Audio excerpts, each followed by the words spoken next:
Welcome to episode 3 of the Mouse in the House podcast. Look over there, all of our fans. Over there, the other direction. Look right here. Look right here. Now look in the camera. Now look at me. All right. Disrespectful. It's me. We will be fighting it December to dismember. I got something to show you, son. Okay. Yeah. It's me. It's Cammy. It's me. It's me. It's Cammy, and it's Grizz. He's right here. He's in this direction. What's that I'm saying? pointing at him. What's that saying? Before we get started, My kid is over. My glorious king. John, let me tell you something. If you don't know, fellas, we're gone for a week. Had some business to handle. The reason why was that where Cammy, was I? Yeah, my brother went to go see John Cena's final moments. alive. Alive. Yeah. Cena's final moments. Triple H shot him. He came in the back. He shot that nigga. Look at the flowers. Would have been better than John. what he actually did. Look at the rabbits. No, here's where we differ. Anyway. Where we differ. Anyway, before we get to John Cena talk, we want to give that salute. Before that, this might not be a basketball-heavy podcast episode. No. We have a couple of talks I want to get to. Some NBA Cup opinions. Some talk about the Cavs I want to get to. Besides those two, we really don't have much to talk about. So if you're here for just basketball analysis, I'm gonna be honest with you. You got like 30 minutes. There hasn't been that much basketball things to talk about except for what we're gonna talk about. Yeah, but if you're here for random Grizz and Cammy tomfoolery, this is the episode for you. Now, if you like this episode, make sure you leave a like, comment, subscribe, and also would you prefer more less basketball? I mean, we're early enough in this podcast experience for you to tell me what you like. I think we should. This guy thinks he has a choice. But You pointed in the wrong direction. This guy thinks he has a choice. He has to be married. That was or loss. Shut up. See, this is what I'm talking about right here. I can't stand this guy. Anyway, the question I want to start the episode with was about basketball, slightly. Me and Karen, before the camera turned on, we were talking about Andre Iguodala winning the Finals MVP in 2015. Yes. Because I was saying that Andre Iguodala, and I was waiting to say this on camera, to me is the most overrated player in the last 25 years. I don't understand. You didn't say that. To be clear, I didn't say that to you. I did not say that to you. To be clear, I want to make this very clear. Okay? I am not saying that he's not good. Let me be clear. I'm not saying he's not good. I'm not saying he's never had good seasons. Okay, I remember the Nuggets season. I was there. Okay, I remember when he was putting in work on my Grizzlies. I remember that. That's I was there. Season you talk about, not the one with his most notable team. You don't fuck with the Nuggets here? You choose to pick the one season where they saw him as a traitor, and not the 8 years that he spent in Philly. Philadelphia, no one cares. Wow. Okay. Wow. Nobody was like, listen, they were a good playoff team. I fuck with y'all. Shout out to you and Drew Holiday and Elton Brand. Thaddeus Young. Lou Williams. That was really good. That was a really solid team.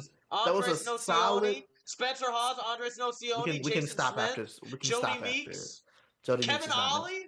See, look, now he's dragging it. Now he's doing a gimmick. See, now look. I'm not saying he's a bad player. Collins? Now, granted, I want to be very clear. You might go, Darius, you're a Grizzlies fan. You must be biased. Yes. Absolutely I am. That nigga sold me. That nigga sold us. If we didn't give the Heat Jay Crowder, he'd still be here. Well, no, I mean it's over. But he would have still been a good. We wouldn't have had to draft Zaire Williams. Maybe not a good idea in this political climate to say that somebody sold you. We might not want that type of heat right now. We wouldn't have had to draft Zaire Williams. We could have drafted somebody good. And that's a shame because I thought he was going to be good. You were wrong. Yeah, I was wrong. Anyway, That was one of my biggest fails. I don't understand how this. We were talking about is he a Hall of Famer, and I was saying We were looking at the 2015 finals because we both agreed that Steph should have been the finals MVP. not even fucking And close. looking at his stats through the season, and oh, new character, water bottle, nice. Looking at his stats through the season, not the season, but through the finals, through the 6 games of the finals, he Mm. played great for 5 of them. But that game two, he played terrible. And I think it was a combination of that terrible game two that Steph had, and him shooting bad in game six, and Iguodala having 25 in game six, that activated the recency bias chip in a lot of people's brains, and they voted for Iggy as Finals MVP. Where I said from the start that he should not have won it. Steph should have won it because the whole reason why he won it is because he shut down LeBron, but no, he didn't because Fucking LeBron nigga averaged 34 and 14. I thought it was 38. Can you I look think at it the was stats? no, it wasn't 38. It was 34. It was 34. Okay, okay, we give that grace to Iggy. We give that grace to Iggy. Okay. That shit is. LeBron's second best scorer was Timothy Mozgov, nigga. And in the big 1-5. Think about that. And by actual pure scoring standpoint, his second best scorer was J.R. Smith, which is not that good. That shit. That team's ass. I was gonna say this. I was gonna say this too. If you take 2016 away from J.R. Smith, his playoff career and his legacy is. Yeah. If you take away 2016, what's the difference between him and Lou Williams? Except Lou Will scored more. It's rough. We're gonna roll through the basketball conversations kind of quickly, so that we can get to the untapped stuff. So that way, I'm gonna put a timestamp in the comments. Flash also maybe here, maybe not. I might be lazy. Will you? Shut up! I might. Really? I put the photo last time when we said I said I was going to. I did it. Don't do that. That's because I pressed you during the recording. You did not press. See, look. Now you acting for the camera. You did not press me. You asked me to, and I said I will. That's what you did. I ordered you to, and you obeyed. No, obeyed is fucking crazy. I can't stand you, bro. Anyway, the NBA Cup finals happened while we were gone. First, on one side of the bracket, we had OKC lose to the Spurs. I'm just glad they won. I'm just glad they lost. Glad they lost is so funny, but yeah. I mean, same. You're in the West. You should be even happier. And it was Knicks Heat, right? Yeah. Knicks Heat. And the finals, the Knicks defeated the Spurs to win the Rest in peace to third. Rest in peace to Wemby's Yes, rest in peace to Wemby's grandmother. Rest in peace to her too. Shout out her. Shout out her. Rest in peace. Shout out her. We're gonna edit that out. No, I'm not. I'm not. Rest in peace to her. No, rest in peace to her. We're never having Wemby on the podcast. What is your biggest take? We were never having Wemby on the podcast. What is your biggest takeaway from the NBA Cup? It can be about the winners or the losers or anything. Well, the East sucks, and the best of the bad bunch are gonna win the East. I think the Knicks are gonna win the East. Won the championship. Well, the East. Well, they're the East as a conference sucks this year. That's true. That's true. I feel like a lot of the better East teams didn't get warm up. Yeah. The NBA Cup is weird because it's a very one game scenario, and I think that helps a lot of the younger teams. Because you know how in the playoffs it's less experience is bad because in a 7-game series what team has the guys that can take you furthest, which is why guys like Harrison Barnes are so valuable to someone like the Spurs and whatnot, or this is also why whatever it is. I've kind of been lobbying that the NBA Cup championship should be a 3-game series, and then you just take then you take 2 to 3 games off their thing, or you give them an automatic playoff berth. Yeah, and then the rest of the season they're just playing for playoff seeding, so you don't have to play the extra 3 games. And that extra game, that 83rd game that the Knicks and the Spurs have to play, it's a bit weird. Yeah, statistically, it gets a bit lost. Because I feel like, and also, yeah, go ahead. Also, doesn't that game not count towards season stats? It doesn't count towards anything. It's like a game that gets lost in the ether. I don't think it does. Yeah, because I remember this during the game ball fiasco. You remember 2 seasons ago, um, when Oscar Sheboy had that free throw against the Bucks in that blowout. That Bucks fans were like, "That's actually not his first points because he scored a free throw in the NBA Cup Finals." But the thing is, that doesn't count, I guess. And I Yeah, was with them. I thought that was stupid. I mean, I'd say just go even 82 and like give them one game off. You know, give yeah. them one game off because like say like because we faced the Bucks like during the NBA Cup time. I think we faced them 6 times during the season, which is too much, too damn much. It's like, all right, we get it. So, like, say the Spurs, they're in the Central Division, right? Or like, what division? What They're in division is the the Texas division? South. They're in our Southwest, division, right? They're in the Southwest. Southwest. Okay, Because okay. it's them, Rockets, Mavericks, us, Yeah, yeah, yeah, Pelicans, right? yeah, yeah. Yeah. Abolish divisions. Abolish divisions. I also think that Well, abolish divisions. wait till we get to the East, then you can do all this Yeah. division. Seattle, help us! Seattle, help us! Seattle, Las Uh, Vegas, please. no, not Vancouver. Seattle, Get Vancouver Vancouver, a team. please. Seattle Yeah, and yeah. Mexico City, please. Las Vegas, no. Seattle and Albuquerque, please. Seattle and Tulsa, but back to Seattle and Landover, please. Seattle and Delaware, please. Continue. Anyways. So say like the Spurs, who did they face during the Cup? Like the semifinals, And like which in is general, generally. who I did they can face look in it the up. Cup? I don't know for certain. I can look it up. We're gonna edit this out. You don't have to. He Just keep looks like talking. he looks like he's hugging the camera. It's pretty funny. Hey, But I love you. did you So know the that? Spurs went 7-4 in Cup games. So after the playoffs, they played. But after the playoffs, they played Minnesota, OKC, Sacramento, Golden State, the Lakers, OKC again, Utah, Phoenix, Okay, Golden State, Portland, okay, Denver, and the Lakers were the last game that wasn't a okay, playoff game, okay. which is weird to me Yeah, because they kind of lost. They went 7-8, yeah. which is wait, I see why. No, because when I looked it up, it What? was including the all NBA Cup games, not just this Okay, season. okay. So this Who season did they it? played in their Cup games the Houston, Golden State, Portland, Denver, Lakers. They went Okay, 4-5. so how about this? Going towards the season, take one of those Houston games away and have Houston face somebody else because they don't need to face them again. They're already in the same Or division. or better yet, just make it based off division. Yeah, yeah. Why wouldn't we I don't do know that? why it's so. I know Because why it's random, but it's stupid. It's a stupid yeah, reason. I think it's dumb. because the cup fields are almost always they're lopsided. They're lopsided. Cause it's because they want to have certain pods because you can sell those games better. You can market those games better if you have a bunch of Yeah. good teams in one pod. But that Speaking shit of just sucks, bro. pods, That shit is so s- stupid to me. s- Anyway, s- speaking right? of pods, I th- I think the Spurs.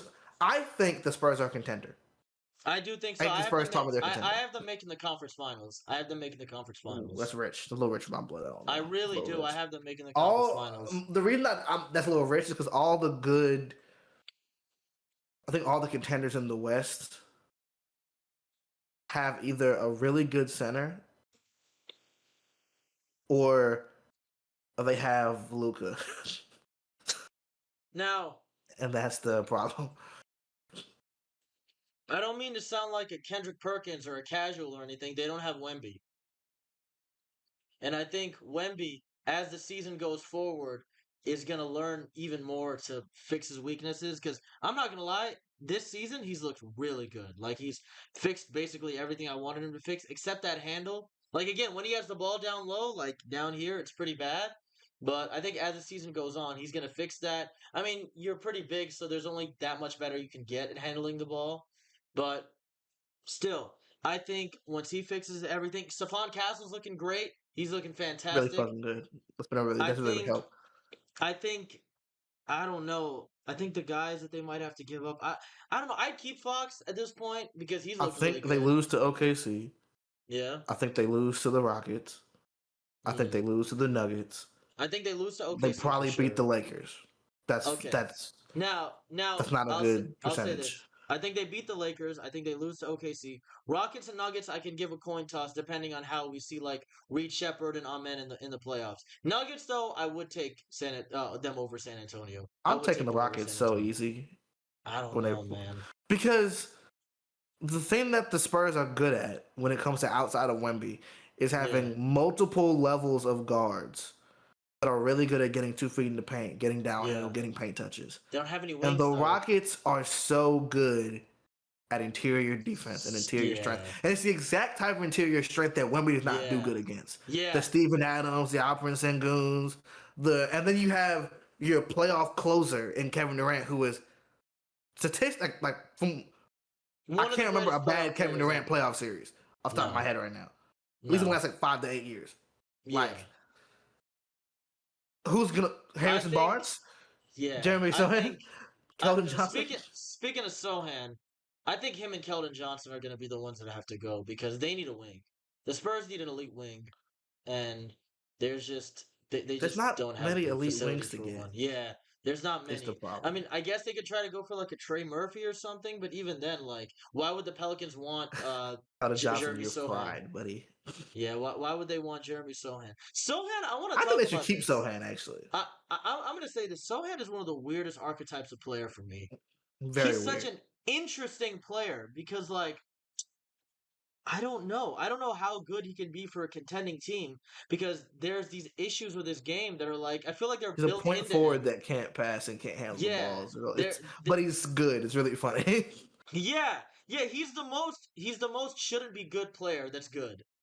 Take Draymond, make him worse, Yeah, take Draymond, and he's make him still worse, and good. make him shoot free throws with one hand, and that's Yeah, make him Sohan. slightly cooler.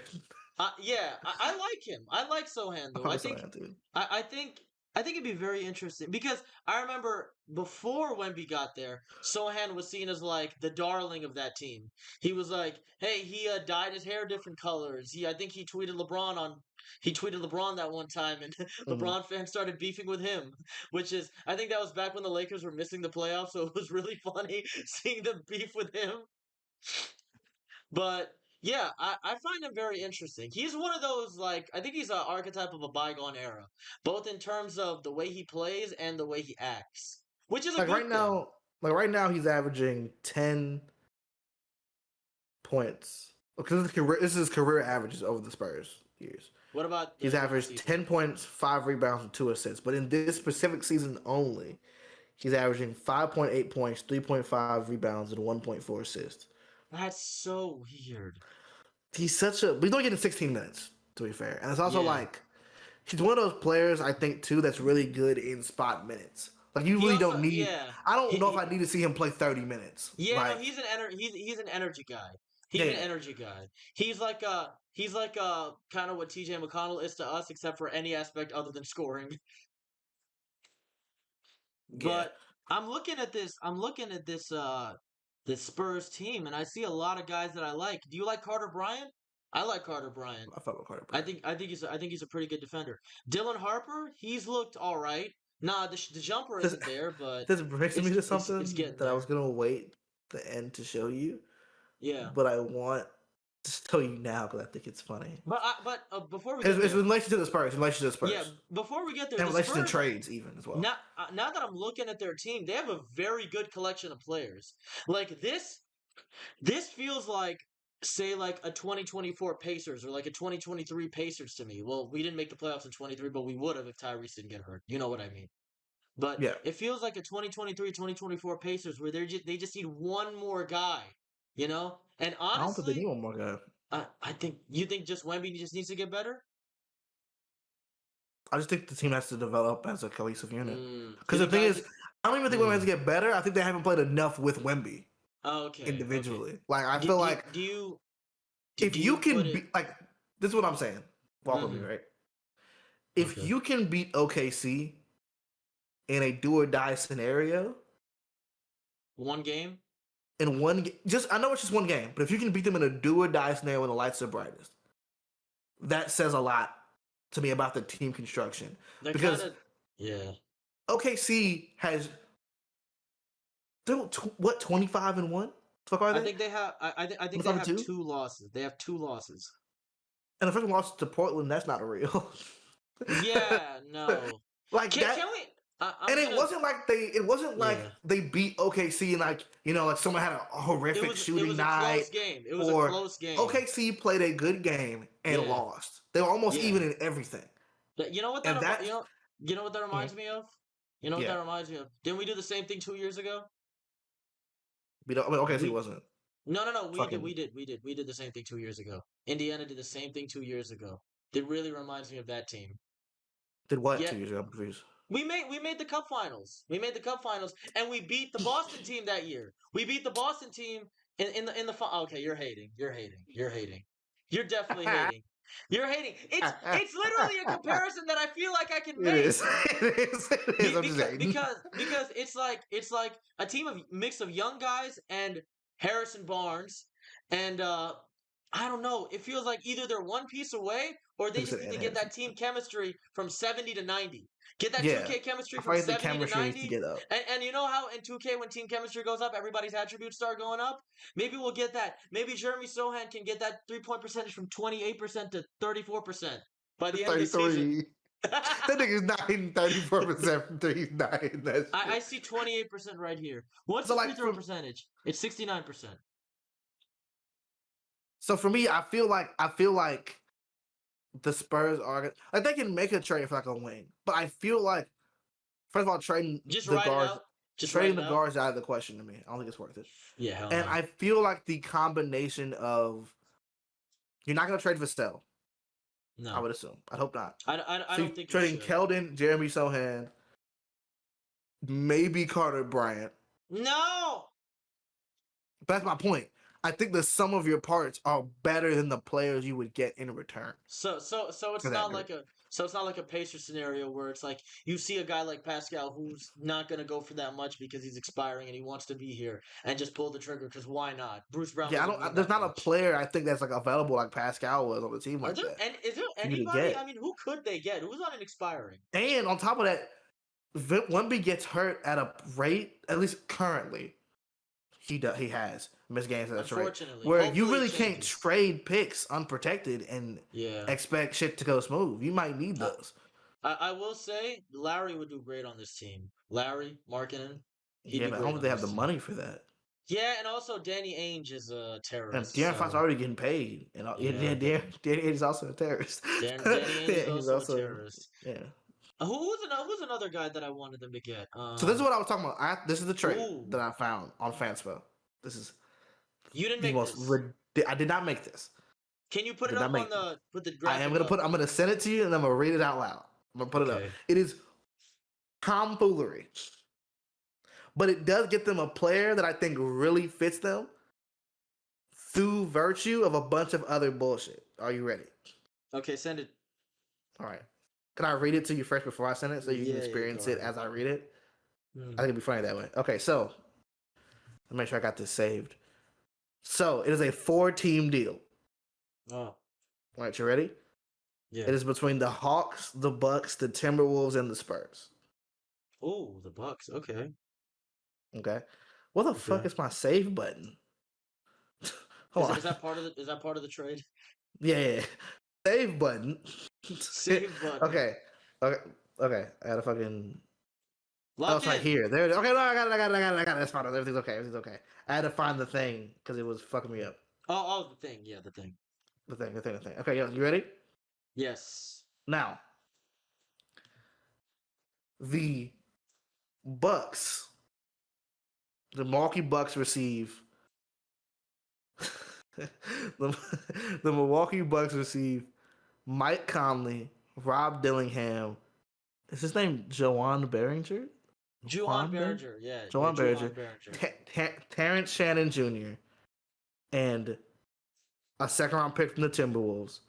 They receive Jeremy Sohan, Carter Bryant, and Devin Vassell from the Spurs. Wow. Okay. And then an Atlanta pick swap in 2026. Okay. A 2028 Boston Atlanta's swap. pick? Okay. Yeah, that's Atlanta's current pick, Okay. I believe. Okay. Yes. Okay. And then swap rights in 2031, and then second round pick in 2020. 30-21. The Timberwolves. Okay. This is what's crazy to me. The Timberwolves received Trae Young and a Hawks first. Okay. That's it? The Spurs received Jaden McDaniels. Okay. And the Hawks received Giannis Antetokounmpo and Giannis, Kevin Porter yeah. Jr. Now, let me be clear. That trade is a bunch of bullshit. Oh wait, this is a different trade. Don't look at that trade yet. Don't look at that trade yet. Don't look at that trade yet. Don't look at that trade yet. Don't look at that trade yet. Don't look at that yet. Don't look at that yet. Trade. Don't look at that trade yet. Don't look at that trade yet. Don't look at that trade. That was a different trade. That's a different trade. Look at that. Don't look at that trade. Don't look at that trade. I said, God, you're gonna see it later, but don't look at that trade. Look at that trade. It didn't work. It didn't work the way I wanted it to. Don't look at the trade. You're not fucking with it? You're not fucking with the trade? I said we don't have the capacity. You're not fucking with the trade, bro? You're not fucking with it? Okay, but why can't I save this? Where's the button? I think this is a sign. Maybe it is. Maybe it is like, hey, you shouldn't do this bullshit. It's just hard to fit in a fucking one individual screenshot. Like it's so much. There's the Bucks receive 1, 2, 3, 4, 5 first, and other picks and fucking 7 players. Yeah, I mean, I'm not gonna lie, that might be the best thing they could get for Giannis, because if you trade somebody like Giannis and you don't have any of your picks right now, you don't want to trade him for another player. You want to trade him for picks, because what the fuck are you gonna do retooling? You have a guy. Yeah. You have a guy. You have a guy like Miles Turner who doesn't fit next to everybody. You know, he either fits next to a great passer or he fits next to a rim protecting inside big man. And I don't think the Bucks are getting either of those in this trade, are they? And if you're gonna, the Bucks are getting. I mean, they're getting Devin Vassell. Devin Vassell is not a particularly great passer, and Devin Vassell is not a big inside guy. And you're getting Rob Dillingham. Oh, okay. Shut up. I'm not saying he's great. I'm not saying he's bad. Are you moved by the Donda Academy education? No. Yeah, that was the saddest no I've ever seen too. Absolutely not. I can't say because it's somebody else's trade. But either way, I'll find a way to screenshot it for the thing. But that type of trade to me is the only one of the few trades that makes sense to the Spurs. That's very like a Jaden McDaniels level guy, but the Timberwolves have no incentive to do that. Yeah, and I don't think Trae Young is worth Jaden McDaniels. Yeah, no, he's not. He's not. And also they get Trae Young and a Hawks first. That's what it was. And also, it was Trae Young and 2030 first. And also, I don't think Trae Young is the type of point guard that the Timberwolves should be trading for. I don't think he's the type of point guard. I don't know. I think they need a larger point guard, and I think they need one more inclined to create his own shot. They should get Harden. They're going to trade for Harden, but not Trae. That's stupid. I don't know. I feel like Harden fits the team more. Because what are you gonna give? What do the Clippers have? What do the Clippers want? There was one trade that you put in my comments in my you texted it to me. Sorry, I can't talk. But let me. Harden would be nice, but like that's a 1-year fix. At least with Trae Young, you get to re-sign him. Can I you find get him for at least 4 to 5 years. It probably was a long time ago. It probably was months ago. It was a long time ago. It was at least 4 days ago. That's not. It's not that long ago. Sorry. But yeah, I don't feel like. God damn, bro! How long ago was this? I don't just look through media. Why are you going that way? Here it is. I found it. Okay. So the Clippers receive Rob Dillingham, Zach Collins, Kevin Huerter, Mike Conley. 2026 Portland lottery protected first. A 2027 first from Chicago, which was top 5 protected. A 2028 first swap via Minnesota, and a 2030 first swap via Minnesota. The Bulls receive Nasri, Dante DiVincenzo, and Brook Lopez, and the Timberwolves receive Chris Dunn, Nick Batum, and James Harden. Honestly, I'd probably do. Yeah, we're talking about this. Yeah, that's true. It's still a fine trade, but like, I don't know. I feel like Trae Young's better. Not better than James Harden generally, but better for a 5-year outlook. That's what you're looking for. You're trying to maximize Anthony Edwards because you're not going to beat OKC. Yeah, if Anthony Edwards was 31, then this trade might have been better. Yeah, you have to replace Rudy Gobert soon. You might have to replace Julius Randle soon as well. That's And that's you gonna be know. difficult. I'd rather have Uh, extra money, or at least have like a point guard known for making his bigs better. well, I will say if Trey plays the way that he played recently, I don't He might be know. cheaper because of that. He didn't look good last night. He only played like 15 minutes and his shot was not falling. But that's the So Trae Young experience. Trae Young yeah, done shot in the fall for half the season, then it always hits that the is other true. half. That is So true. I mean, isn't that exactly how his rookie year went? He played it's always terribly for been the this way. first half and the second That half, nigga and was then dog shit. he was so That nigga was bad the first half. trash. And then I remember the psyop people tried to do where it's like, no, he should be the rookie of the year because he played good in the second half when Luca played good all season. Remember that? Well, Luka was just good. Yeah, He was Luka just was good just a all good season. player. And But then like, but and yeah, then but Trae, like, you know, he and was and good. and then people were like, what about DeAndre Ayton? And then you put those guys to the side because their opinion doesn't matter. Yeah. Yeah. Anyway, back to the Spurs. I just feel like Quick there's not tangent. many trades and guys they can go get that I feel like are better than some of your parts already. But brings me to the Knicks, which I have a similar conversation about, because I feel like the Knicks are in the exact same spot too. Where like, Yeah, first of all, Mike if I'm the Brown, Knicks, I just go great guy, man. You're doing a good great. job. Great guy. I'll I tell love you, seeing a real I'll offense be ran, I'll man. I'll, It's I'll great. tell you.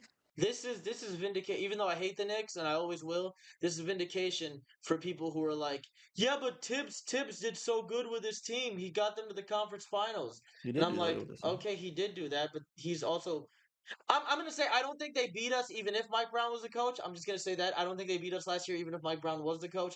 But I will say it wouldn't have been as lopsided. I think it would have went to seven. I think it would have went to seven. I think it would have You went to know, seven. you know what I'm going to say if you ask me. What? So, What? They would have beat us? I don't think man, so. because they're I like the don't top. They're like the They're like a top five offense right now, yeah, but that was and this season though. That was this that's what I'm saying. season. If you give them Mike Brown last season as a coach, so Tom Thibodeau, they would beat y'all. I don't think so. I think But our that's not. But defense that's not necessarily indicative of y'all being like worse than them or anything, or vice I think versa. our I think it's just the Nick. What made the Knicks so bad last year? Not bad, but so weird last year, the year before that, they is that the started the Knicks have season. always had offensively talented teams. Yeah. But I Their will talent say level's what high. I noticed about the Knicks last season is that they started the first half of the season playing completely different. They were playing fast at the start of last season. Do you remember that? I do Like the remember first that. Yeah. half of the season, they were playing pretty fast and they were getting up and down the court. And Brunson was, I think he was like leading, like he was like near the top of the league in fast break points. And then the second half of the season, like All Star breaker after that, they switched it up and they were like, we're only doing Brunson and Cat 2-man game, which is fine. But you saw how much they relied on that in the conference finals, and we just burnt them. We just burnt That's them. what I'm saying. Mike Brown wouldn't have done that. He wouldn't have done that. I think Mike Brown's offense now is a good mix of what they were doing earlier, combined with some Brunson Cat 2-man game. Which Yeah. speaking of Cat, like I get people are like, yeah, he doesn't look like he fits, but also like I just roll with it, man. I And then just also roll you with it. can't trust Mitchell Robinson to play 30 minutes No, a because night no, because for 82 games either. he's either gonna foul out or he's gonna miss all his free throws. Oh Or he's yeah, gonna be hurt. Mitchell Robinson tracker. Let me see what his free throw percentage is right now. Quick tangent. Put a number on there. Put a number I on it. don't I don't want to I don't want Give to me get into give me a number. Give me a number. 17%. Okay, let's take a look. 22%. Yeah, he got better. Yeah. He got better. He got Yeah, better. man. Yeah. Good job. 20% of the time I win every time. How, how is your how is your how is your free throw percentage? That nigga suck. how is your free throw percentage over 3 times worse than your field goal percentage? So that's what I'm saying.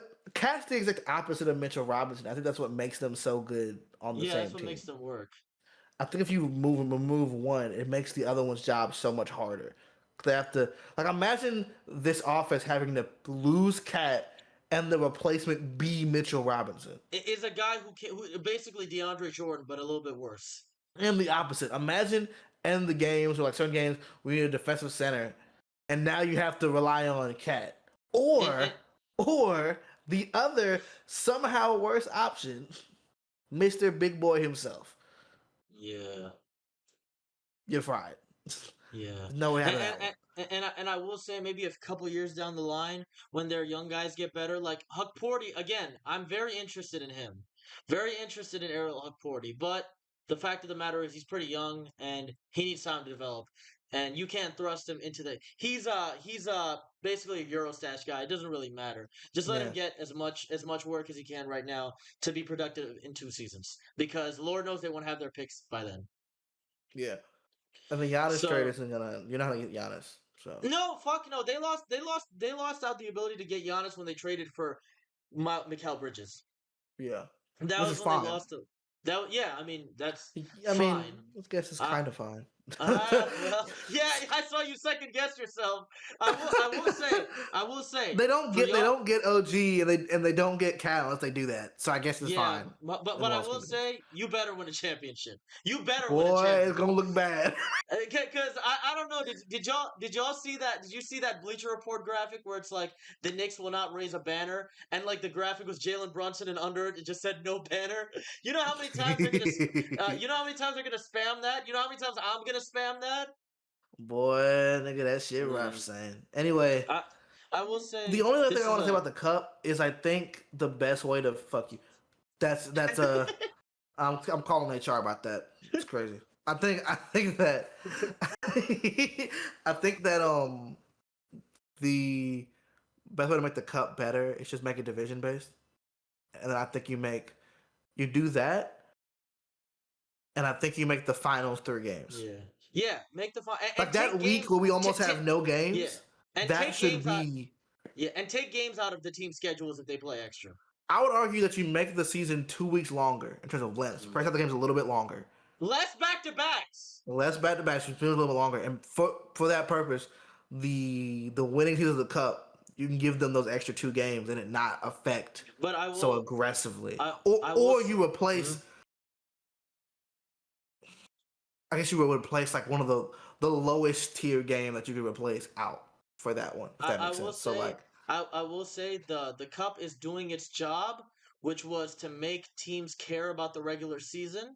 It's doing exactly that, because when would you see a guy like Wemby celebrate a missed free throw in a random regular season game like he just won the championship? I yeah, will say he does hate Chet Holmgren, which is he which does is hate Chet Holmgren. he hates his He he does not fuck with that he guy. actually like hates him, It's which so funny like because I was watching, I think, Through the Wire, yeah, and through they're the talking about, like, wire. I don't know, I think the NBA is trying to force the OKC No, I don't know if they're Spurs trying to rivalry, force, and I do think there is some of that, but I think it's but they're partially not because trying to focus them two Wemby and niggas Chet. really don't They like each hate other. each other.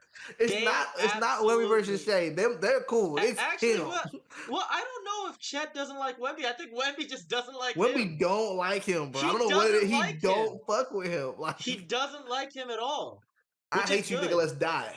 Which is good, because I think we need hatred in the league You throw back. your life And away, I throw my life away. and it's so funny that like maybe one of the top 5 nicest guys in the league is someone who hates somebody that much. Hates that nigga. Because you Uh, see I'll Wemby with show like you. the I'll show you chitlins on Thanksgiving. because you see Bastard. and he's French, and he's French. You think one day Harrison Barnes came up to Wemby and he's like, take care of this guy, and then he Hey man, we channeled. gotta get him going.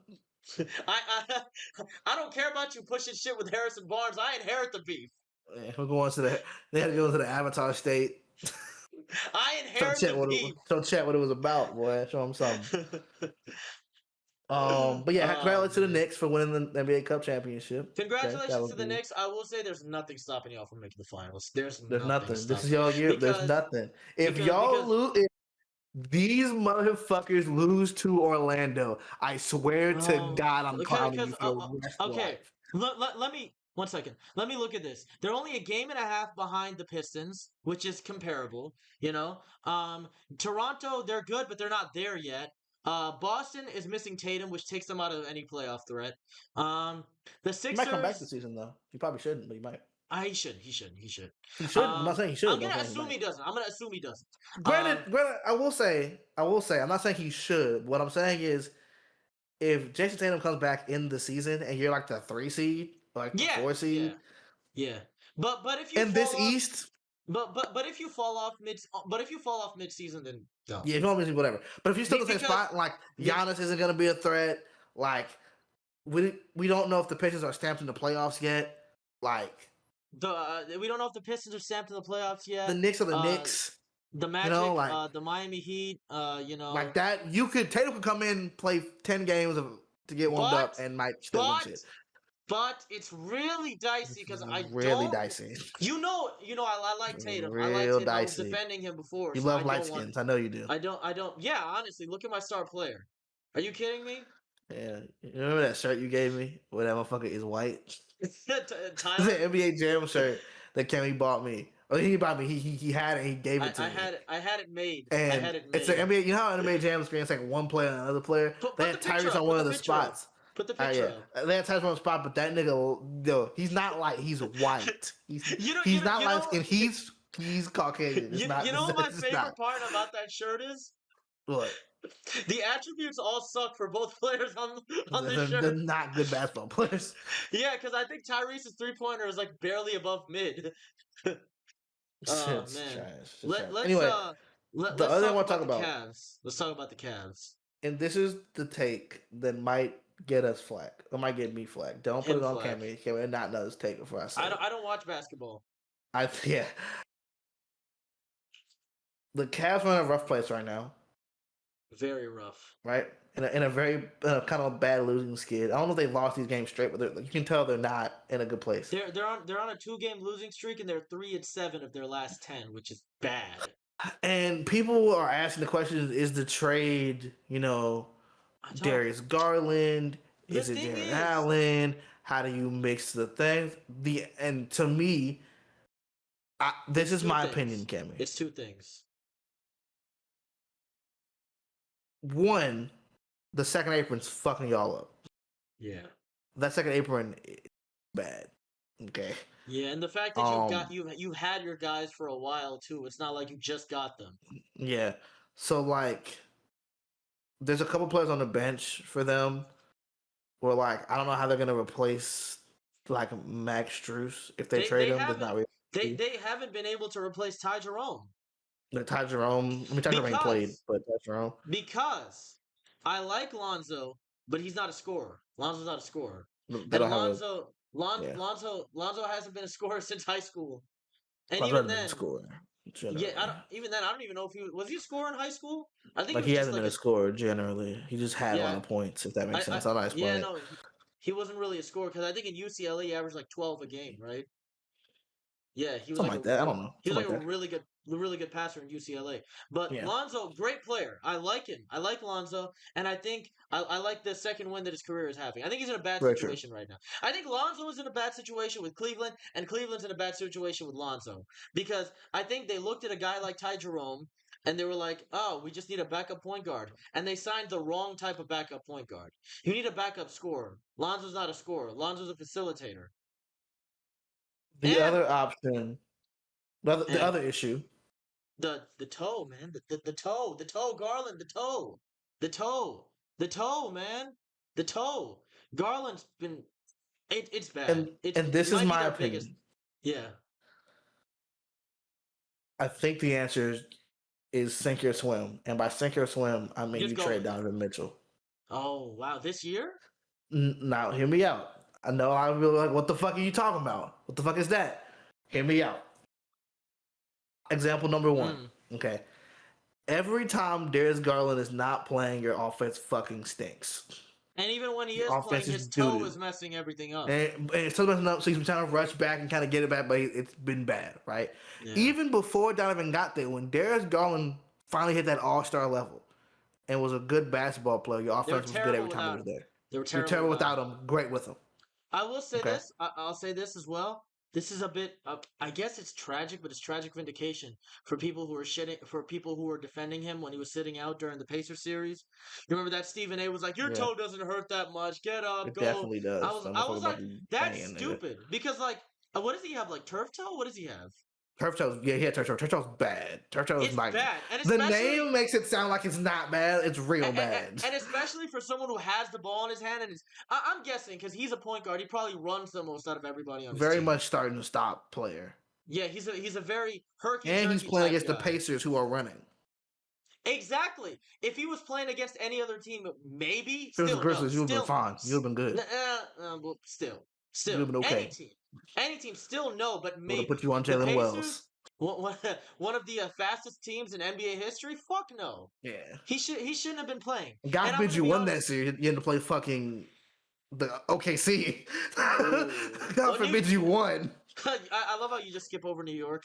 But I'm saying that because like Brunson's not necessarily a fast player, so I wouldn't. Yeah, like, that is true. Oh my God, dude, Caruso would have made sure he got his shit amputated by the second boy, quarter. Caruso. Hey, let me tell you something, Sam. Garland got his foot taped up. He go up for a jumper. Caruso's super kicking the shit out that nigga in midair. Dude, so vicious. dude, Lou Dort seen him go up for a layup. Anyway, but to finish my thought, that's example one. Number two, the Evan Mobley offensive jump has not happened. Ah, And my opinion on that AT&T. isn't the fact, I don't think it's on Evan Mobley. I mean, obviously him shooting, not shooting enough is partially on him. But the offense has developed a crutch because Donovan Mitchell is so good at basketball.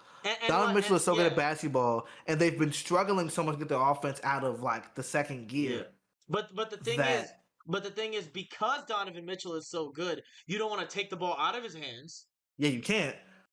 So Evan Mobley doesn't get trading him forces that jump to happen, sink or swim. Yeah.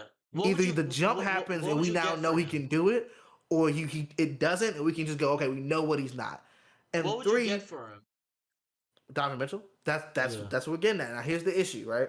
Yeah. The Cavs are over the second apron.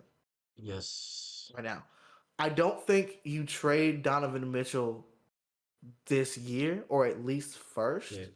I think you trade DeAndre Hunter first to get under the second apron. Then you trade Donovan Mitchell after that. Or you just trade Donovan Mitchell in the offseason. The only trade I can get to work that made sense to me from a team basis was the one I sent by accident to you, which for the viewers. So let's read that real quick. Let's read that. Let me read it for the viewers. The trade is Donovan Mitchell to the Detroit Pistons for Tobias Harris, Jaden Ivey, Ron Holland, Marcus Sasser, a top 5 protected 2026 first round pick, a 2026 second round pick via Charlotte, a top 5 protected 2027 first round pick, you just read the amount of picks, and you have to 2027 Milwaukee second round pick, a 2027 second round pick, another one, and a 2028 first round pick. So that's 3 firsts, and that's 4 seconds. And Tobias now let me make the argument. Ron Holland, Marcus Sasser for Donovan Mitchell. Now let me make the argument. Yeah, be clear. Well, let me be clear, right? The issue with Donovan Mitchell is that they're over the second apron. Yes. Right? And I tried to get him on the Raptors. I tried to get him on the Pacers. I tried to get him on the Knicks. I tried to get him on the Nuggets. I tried to get him on the Celtics. Actually, I could make it work, but it just felt nasty, so I didn't finish it. Yeah, I don't think there's room for him. The issue is because second apron, unless you're on a team that just doesn't have that much money on the books, you have to do a 1-for-1 trade. And most of the players that are 1-for-1 trade worthy for Donovan Mitchell aren't good enough.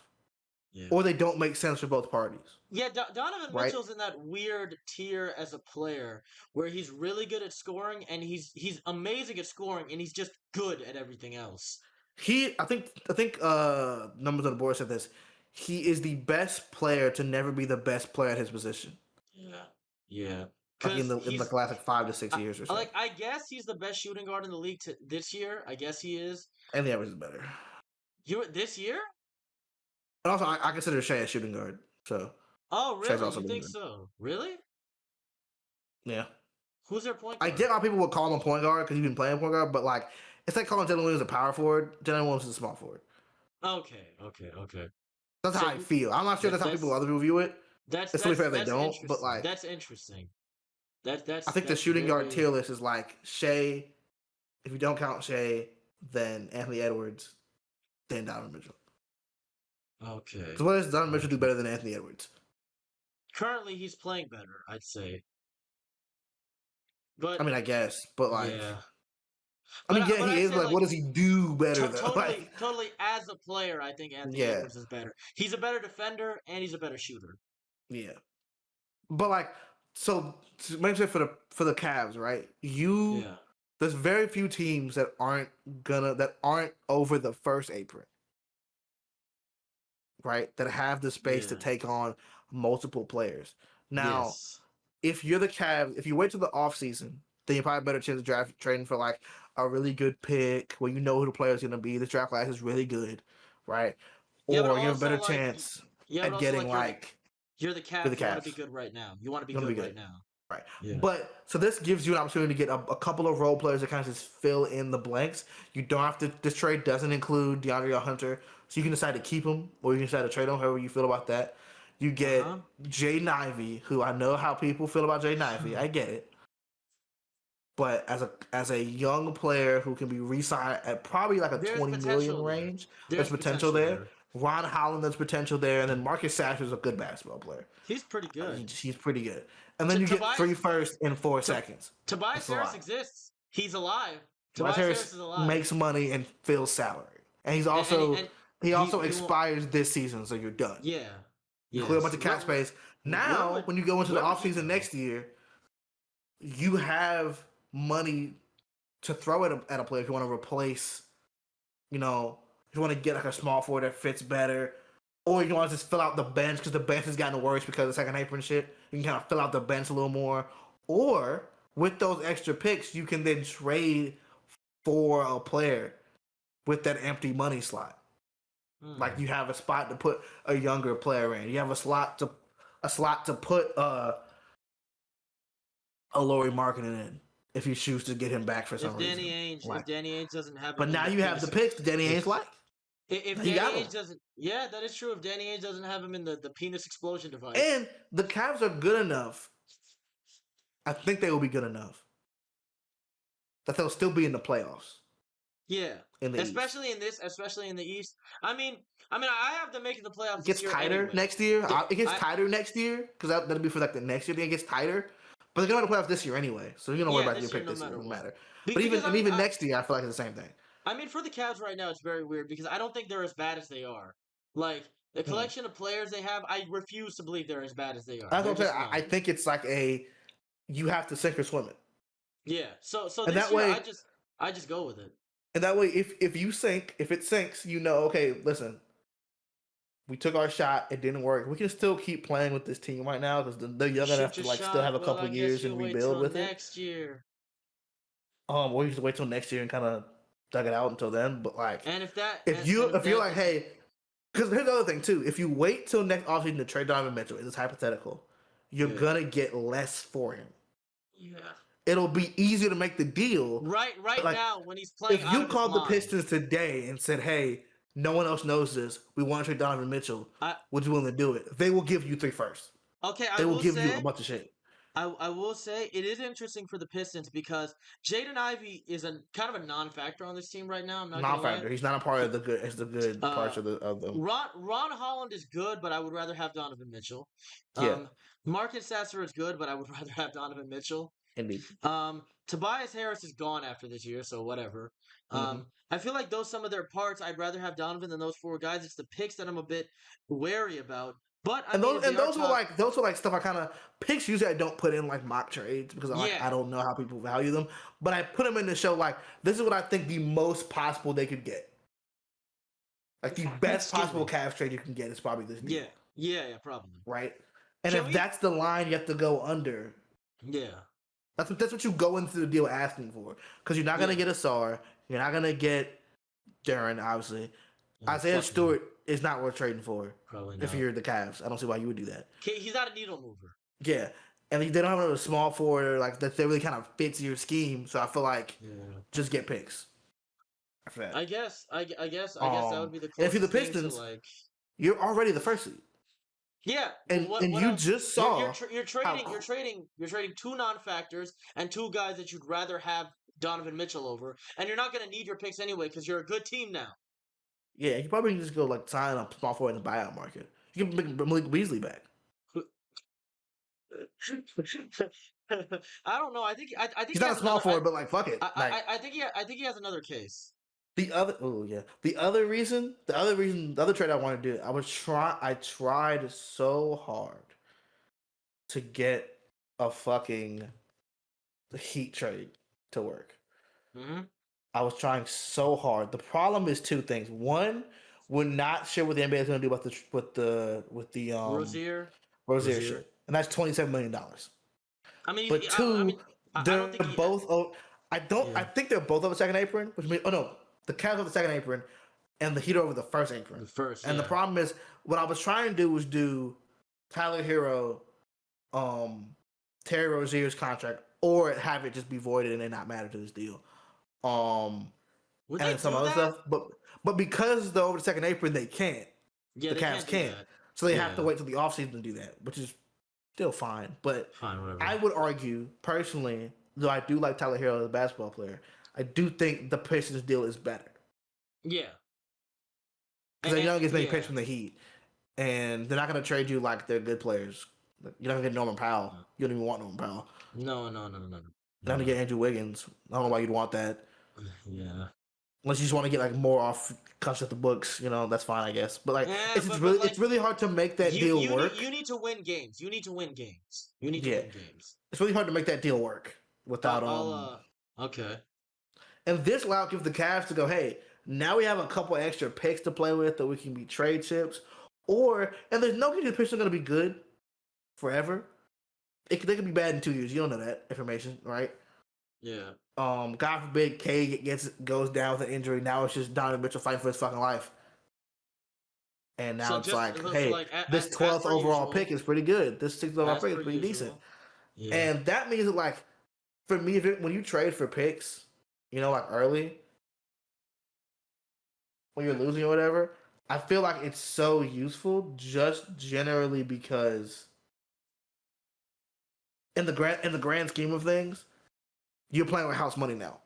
If you end up being bad, I don't know how the Cavs picks ownership works right now. Because I don't remember how many picks they traded for Donovan Mitchell. They traded quite a few. I don't remember that what the trade was. Donovan Mitchell and DeAndre Ayton. DeAndre Hunter. I don't remember. DeAndre Hunter. But like, they let me see. Let's see. I believe they have some heavy protections on them. They traded. Hold on.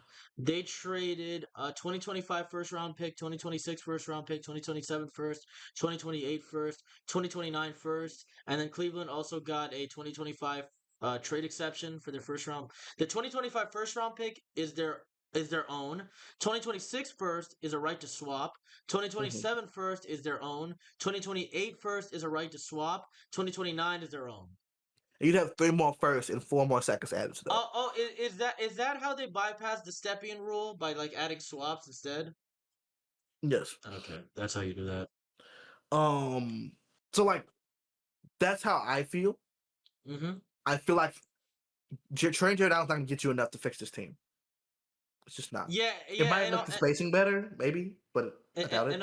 And also, Jared Allen is good and fits the team, so yeah, it doesn't make sense to me. Trading Garland is gonna make your team ass. Let me stack with you. I know that you think like, oh, he's not that much better than blah blah and blah blah blah. Yeah, but like he fits the team way better than blah blah. He fits the team. You've had multiple years of, hey, when he's not playing, we're ass. We need to keep him. Yeah. And then you're not gonna trade Evan Mobley. I would pray you're not trading Evan Mobley. Can I? If you are, I am interested. But yeah, continue. If you, Jaren Jackson Jr., Jalen Wells.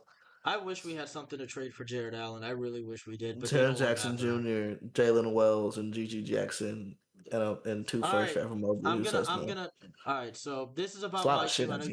I know you hate when I talk about the Pacers, but I'm gonna talk about them. This will be the last basketball thing we'll talk about, by the way. Oh yeah, then because we have to end at 8:30, right? Yeah. So Indiana has made it abundantly clear that Benedict Mathurin is available for trade, with the Pacers unwilling to offer him a large extension and targeting a deal that delivers a significant upgrade to their front court. Have I not been saying this for like the past God knows how many months? You have, but you're not gonna get that trade off. No, not the Allen trade. I don't think so. Not that one. I'm talking about the trade better than Matt trade. Period. If like an actual upgrade, I don't think happen. I don't know because there's not a single team that wants Benedict Mathurin that has a front court upgrade worthy of it. It's very weird. I think the only team we could trade him to was like the Clippers, and even then, I don't know if they want him. Now Jaren Jackson Jr. for Bennett Mathurin and 2 firsts. Who says no? that doesn't do anything. Why would we give you firsts? Because we have the better player. What are you talking about? Yeah, but Jaren Jackson doesn't make our team that much better. He makes you better than Mathurin does. Yeah, but he doesn't help our. You have a center line. now. What are you talking about? J Huff is just Jaren Jackson, but worse. He's the same type of player. Exactly. Now you have 2 Jaren Jacksons. What are you talking about? Why would I want that? You have Bennett Mathurin. You don't want him. Why would I want that? So they can fist fight over who doesn't get to get the rebound? So you don't hold on. Now I'm about to get mad. Hold on, wait a minute. I was trolling, but now I'm being serious. You don't think that Jaren Jackson Jr. fits your team better than Bennett Mathurin does? I don't think he fits them better to warrant 2 first-round pick trade. You don't think he's gonna make your defense better? I think he does make our defense better, but at the same time, by a wide margin. He doesn't fix our other issues. That's why I want somebody like you're trading for a power forward. They're not gonna fix other issues either. Or a center, really. They're not fix other issues. You're getting for a front court player. They're interchangeable in some cases. I need us. That's even less rebounding than what's the best player you think you can get this year for Bennett Mathurin? Honestly, I don't know. Like it would have. And if you it would have to be the only team I can see taking him on is like the Clippers. That's the only team I can see taking him on. George John Collins, just Jaren Jackson, but worse. It would probably without the defense. It would be it wouldn't just be Ben. It would be a few other players. I think in order to get a trade for somebody, because the only guy I want us to trade for now is a center. That's the only guy I care about. Jaren Jackson's right there. That's what I'm saying. Jaren Jackson does not rebound. Fuck rebounding. Y'all are running anyway. Oh my god. We don't run as much. You not watch You got Isaiah. Don't say that. Don't say that. You got Isaiah Jackson for rebounds or something. Go get a rebounder after that. He doesn't rebound that well. But that's what I'm saying. That's what I'm saying, bro. If I have Jaren Jackson. If I have to watch. Listen. You know me. I don't like Jaren Jackson's play style. You know that. We know this. But Jaren Jackson Jr. with an actual point guard that uses him correctly. And an offense that's actually intelligent is a good basketball player. Jaren Jackson is still a DPOY level player. If I have to watch a rebounding front court of Jaren Jackson Jr., J Huff, Obi Toppin, and you watched Miles Turner, the same player, but worse. Jaren Jackson's better than him. We're slower now. We don't play as fast anymore. See, but Jaren Jackson's played on slow teams before and still been good. He averaged like 28 points last year or whatever. In the year before that, as a number 1 option. How's he playing this year? Let me see. Everyone on the is bad. I wouldn't use his year as a basis. That's just bad. He's okay. He's okay. Oh my god! Wait, hold on. Didn't he have 10 rebounds in a game a couple games ago? He had 12 rebounds last game. He's had 1 game this season with over 10 rebounds. Which is last game. Oh my god. Why? Does he like I don't watch the Grizzlies that much. Does he not box out? What does he not do? He just doesn't care that much. Like granted, we always have put him with elite rebounders though. First it was Jonas, then it was Steven. Zach Edey's here. Oh yeah, but isn't he out? He's out again now. But I'm saying like that's why he was having to. And now the power forward beside him is I'm blanking. I will say that the Santi Aldama. Oh yeah, and that's. Sorry, I don't want to say nothing. I don't even say nothing. But that's what I'm saying. Like, don't think about Jaren Jackson Jr. this year. I didn't think about Jaren Jackson Jr. last year before last, with Tyrese Halliburton as his point guard. I have no qualms about the defense at all. The defense is the one thing that I can count on him for. The defense will be really good. He's a 20-point per game scorer. You know, what? Really he looked at me like that. He is. Zubac, please ask for your way out. Please my fucking god, please bro. That is. This is so nasty. If I'm gonna be honest, the best option for us to get a center and to not, give up too much would probably be to try to get Walker Kessler. Because I'm gonna be Jaren honest, Jackson averaged 22 points with 1.5 blocks and and yeah, and and and and uh and a and couple and rebounds, you know, a couple a of couple, yeah, rebounds. couple rebounds. He But he shot 37% from three on he averaged 48% from the field. several On rebounds per All-Star game. season, well, he was on the second defensive team. 2 years before that, He's definitely a he good had 3 player. blocks. He's listed as a center. Come Yeah, on, Cammy. Come he's on. he's definitely a good player. I would be interested in how Tyrese uses him because Tyrese is a way better passer than John Morant is. So Yeah, I would be interested. Is Jaron a good roller? he has to be. It's on our team. Is He Jaron a plays in the good? short mid range, so he has to be. Is he You gotta a roll good? somewhere. He's Is he a also good? like he's funny enough. He reminds me a lot of Pascal Siakam. I think they'd actually do really. I think Pascal would do really good work with Jaren Jackson Man, Jr. in terms of his offensive game. Because like Pascal would Jaren def. Jackson Jr. Oh, goes to the short mid a lot, like Pascal Siakam, but he would doesn't he have the polish developed yet that I think Pascal has would developed. he teach Jaron a different post move other than that one post hook he does all the time? I Uh swear huh. that's the only move he has. That's the Yeah. only move he does, and But it anyway, Jaren works. Jackson's more face up Hmm. big anyway. Okay. Does he shoot like that all the time, or is it just like for long threes? Just long threes. You don't shoot like that in the mid range. Okay, It's just okay. long. I was about It's just uh, threes that he shoots like that. so he doesn't shoot like this all the time. Yeah, no, it's not always like No. that. Okay. And, He's and I'm not saying the first this year. That'd be ridiculous. I'm saying 2 firsts generally. I'm not oh saying. I do want to say this about my philosophy for trading first, and you'll probably agree with me. If you're a playoff team, who cares? Who cares if Yeah. you're a playoff And team? I think if you grab Jared Jackson and you go on the next season, and you're probably gonna have enough because Jared Jackson's also on a descending deal. That's the other thing too. A poison pill? No, I'm saying he's on a descending deal generally. I think that's what a poison pill is. No, point is a clause you add to a contract. It's not just Oh. that it's descending. So he's on the Brunson deal. He's on the Brunson deal. Yeah, let me go look up on FanFit what his actual contract is, so I can be exactly accurate for you. I don't want to lead my dog astray. So let's take a look here. So his contract is he's making 35 million. You are completely lying to me. I made that up. 35, No, wait. 49. Oh, because he got extended. I forgot he got extended. I Yeah, forgot no, about that. I'm good on that. I'm I good on forgot that. about that. I'm good But on people that. were paying that much anyway. Yeah, because I was about to say 35.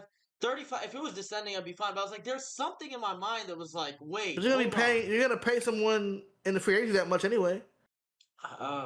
That's why I want to get like Zubac or somebody like that. But Zubac, Zubac's not like gonna. But Zubac's not gonna grow with your team though. And also, the Clippers aren't gonna give you him because they got nothing to lose. They got no picks anyway. that is, we probably have to give them like 3 picks, 3 firsts, which I'm not against. I'm not against that. And Benedict Mathurin. I it would probably be Jarris, TJ. It would probably be Jarris, Isaiah, and another player, and then 3 firsts and 3 seconds for Benedict. Not for Benedict, but for Zubac. And for Kessler, I gave you this trade before, didn't I? Didn't I give you a Kessler trade that you actually liked? Let me find it.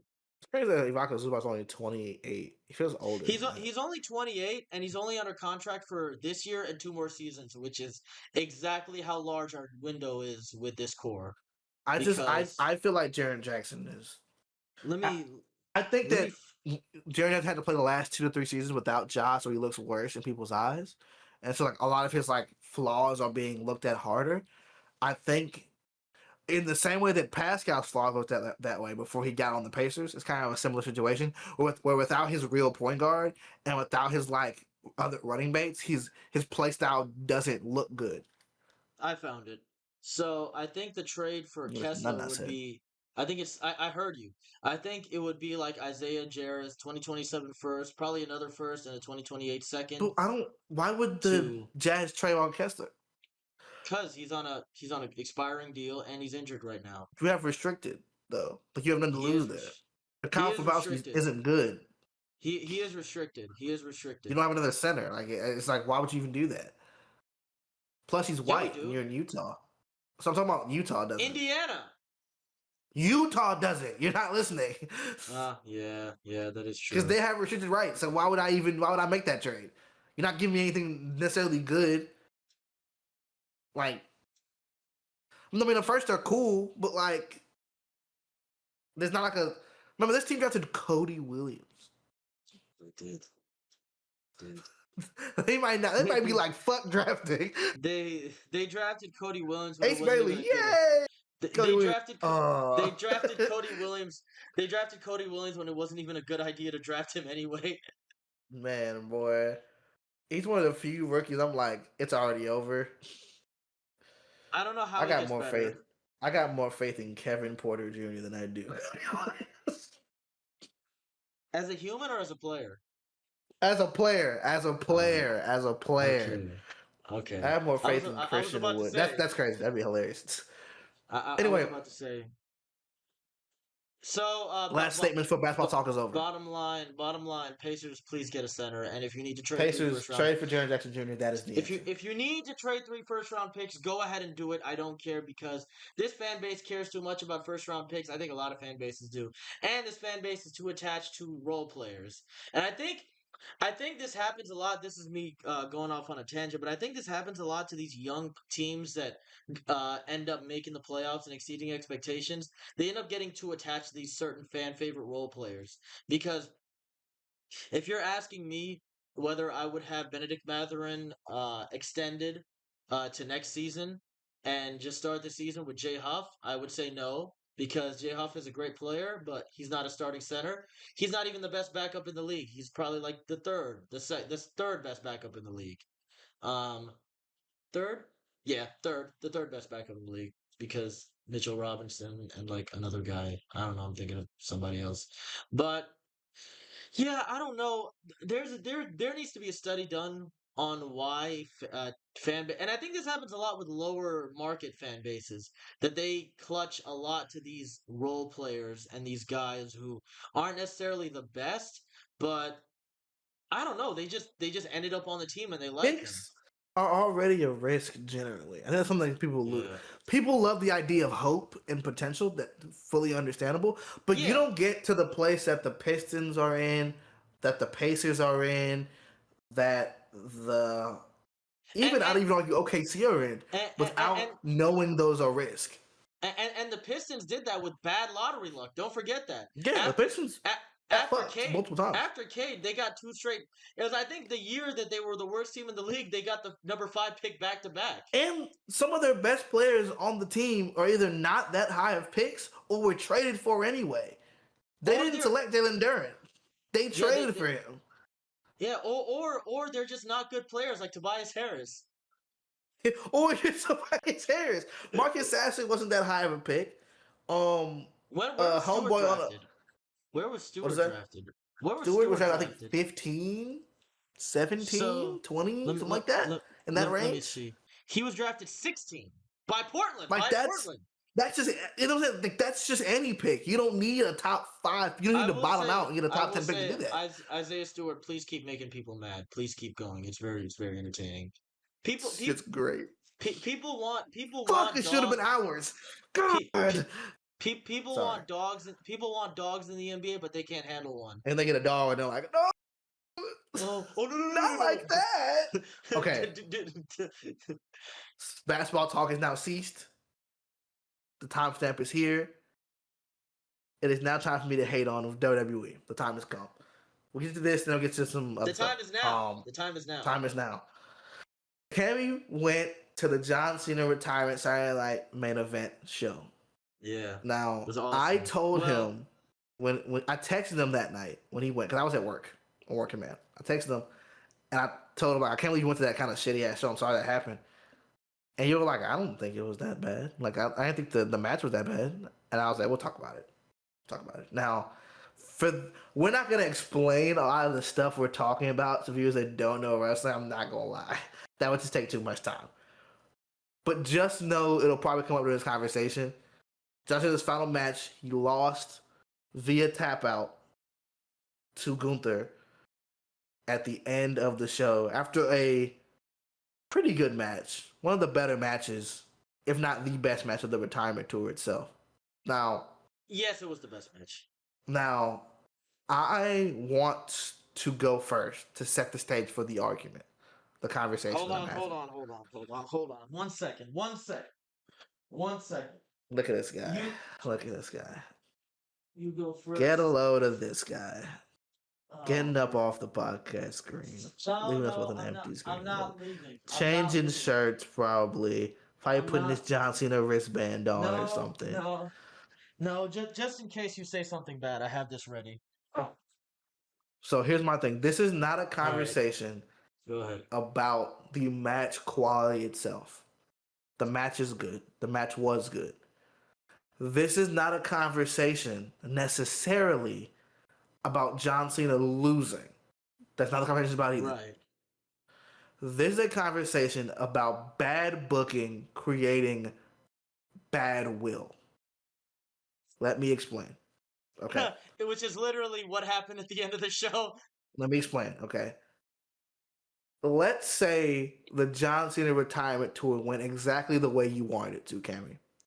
Let's say, like, you got your CM Punk match, not in Saudi Arabia, not covered in blood money. not covered in blood money. You got your AJ Styles match. Which You got your Randy Orton feud. Maybe The Rock still actually shows up for the heel turn, right? Or something like that, right? That's not happening. If John Cena loses the exact same way, I have no issue. Okay. The issue to me is, as a fan of this company who has watched the 36 dates that you made a big deal about, you wasted 32 of them. You lost 30, now 30. in a story to me, right? Where you're talking about the last hurrah of your greatest wrestler of all time, and it's planned, right? And we now have the foresight to know that while the Rock shit went wrong and the Travis Scott went wrong, they had nothing to do with that. That we didn't, right? Everything after that, the Brock match, the how they handled the heel turn after that, the Dominic matches, like all that was WWE / John Cena, but most of WWE deciding that. Yeah. To me, as a fan, you lose the opportunity to have a goodwill moment when you play around for 30 dates. To me, the one thing you could have done right is have John Cena keep the never give up mantra. That's the one thing you could have kept right. I fully understand the symbolism of him tapping out. I fully get it. This is not an issue about media literacy. I fully get it. What I'm saying is that's not a satisfying ending when I watched John Cena lose to Brock Lesnar in 4 minutes. Yeah. When I watched you do that bullshit with Dominic with no build for no reason. The CM Punk match in Saudi. The CM Punk, when I watched the R-Truth feud. The R-Truth, when I watched the R-Truth, there's so many things where that you lost the opportunity to get one of those. You remember this? Oh, it was you get it? You lost that because you've had none of that foresight, none of that cinematography when he was getting his shit stomped by Brock. We decided to put him in a tag team match with fucking Logan Paul. You lost and that. Then you had him face Logan Paul for no fucking reason. Like, you lost it. It's over now. It's over, right? You know? And the most damning thing to me is you don't give him a retirement speech. I don't give a fuck if he asked for it or he didn't. You gave Goldberg one, but you didn't want to give him one? Are you dead ass? Are you fucking serious? Yeah. So, like, to me, now in the arena, the experience was probably way better than on TV. Man, way better. When I tell you, when he tapped out, everybody went silent. Yeah, that experience probably sick as shit. Went, and people were like, "Dude, this was a bad decision. Nobody in the arena was responding." I'm like, "That's the point." Yeah, it was a jaw dropping. It legitimately felt like, I don't know if you know about the legend of Bruno Sammartino that much, but when he held the world title for like 7 years or something, and he lost it for the first time to, I think it was Ivan Koloff. He lost it in Madison Square Garden, I think, by a knee drop in a cage match. When he lost the when they got the pin, Koloff thought his hearing went away because Yeah, nobody he can hear anything in the arena. It felt like a pin drop, and that's exactly what it felt like in the Cena match. There was no there yeah. was none of that. There was just And this is my silent. thing. Yeah, This is exactly what I'm talking about. That moment is really good. Just like the heel turn is really good. But WWE wasted the goodwill of that retirement tour by trying to create viral moments. And they still created them. They still had them. that's not the But right term. Hype moments and aura. Get it right. hype moments and aura, yeah. They tried to create hype moments and aura. And all it did to me was ruin the goodwill that you came into the retirement tour with. Because even when the heel turn happened, you remember how excited I was about that? That shit was sick. All the way up to that You point, texted they me. did it perfectly to me. I wouldn't change shit about it. I honestly. I wouldn't have him lose to Jey Uso, but yeah.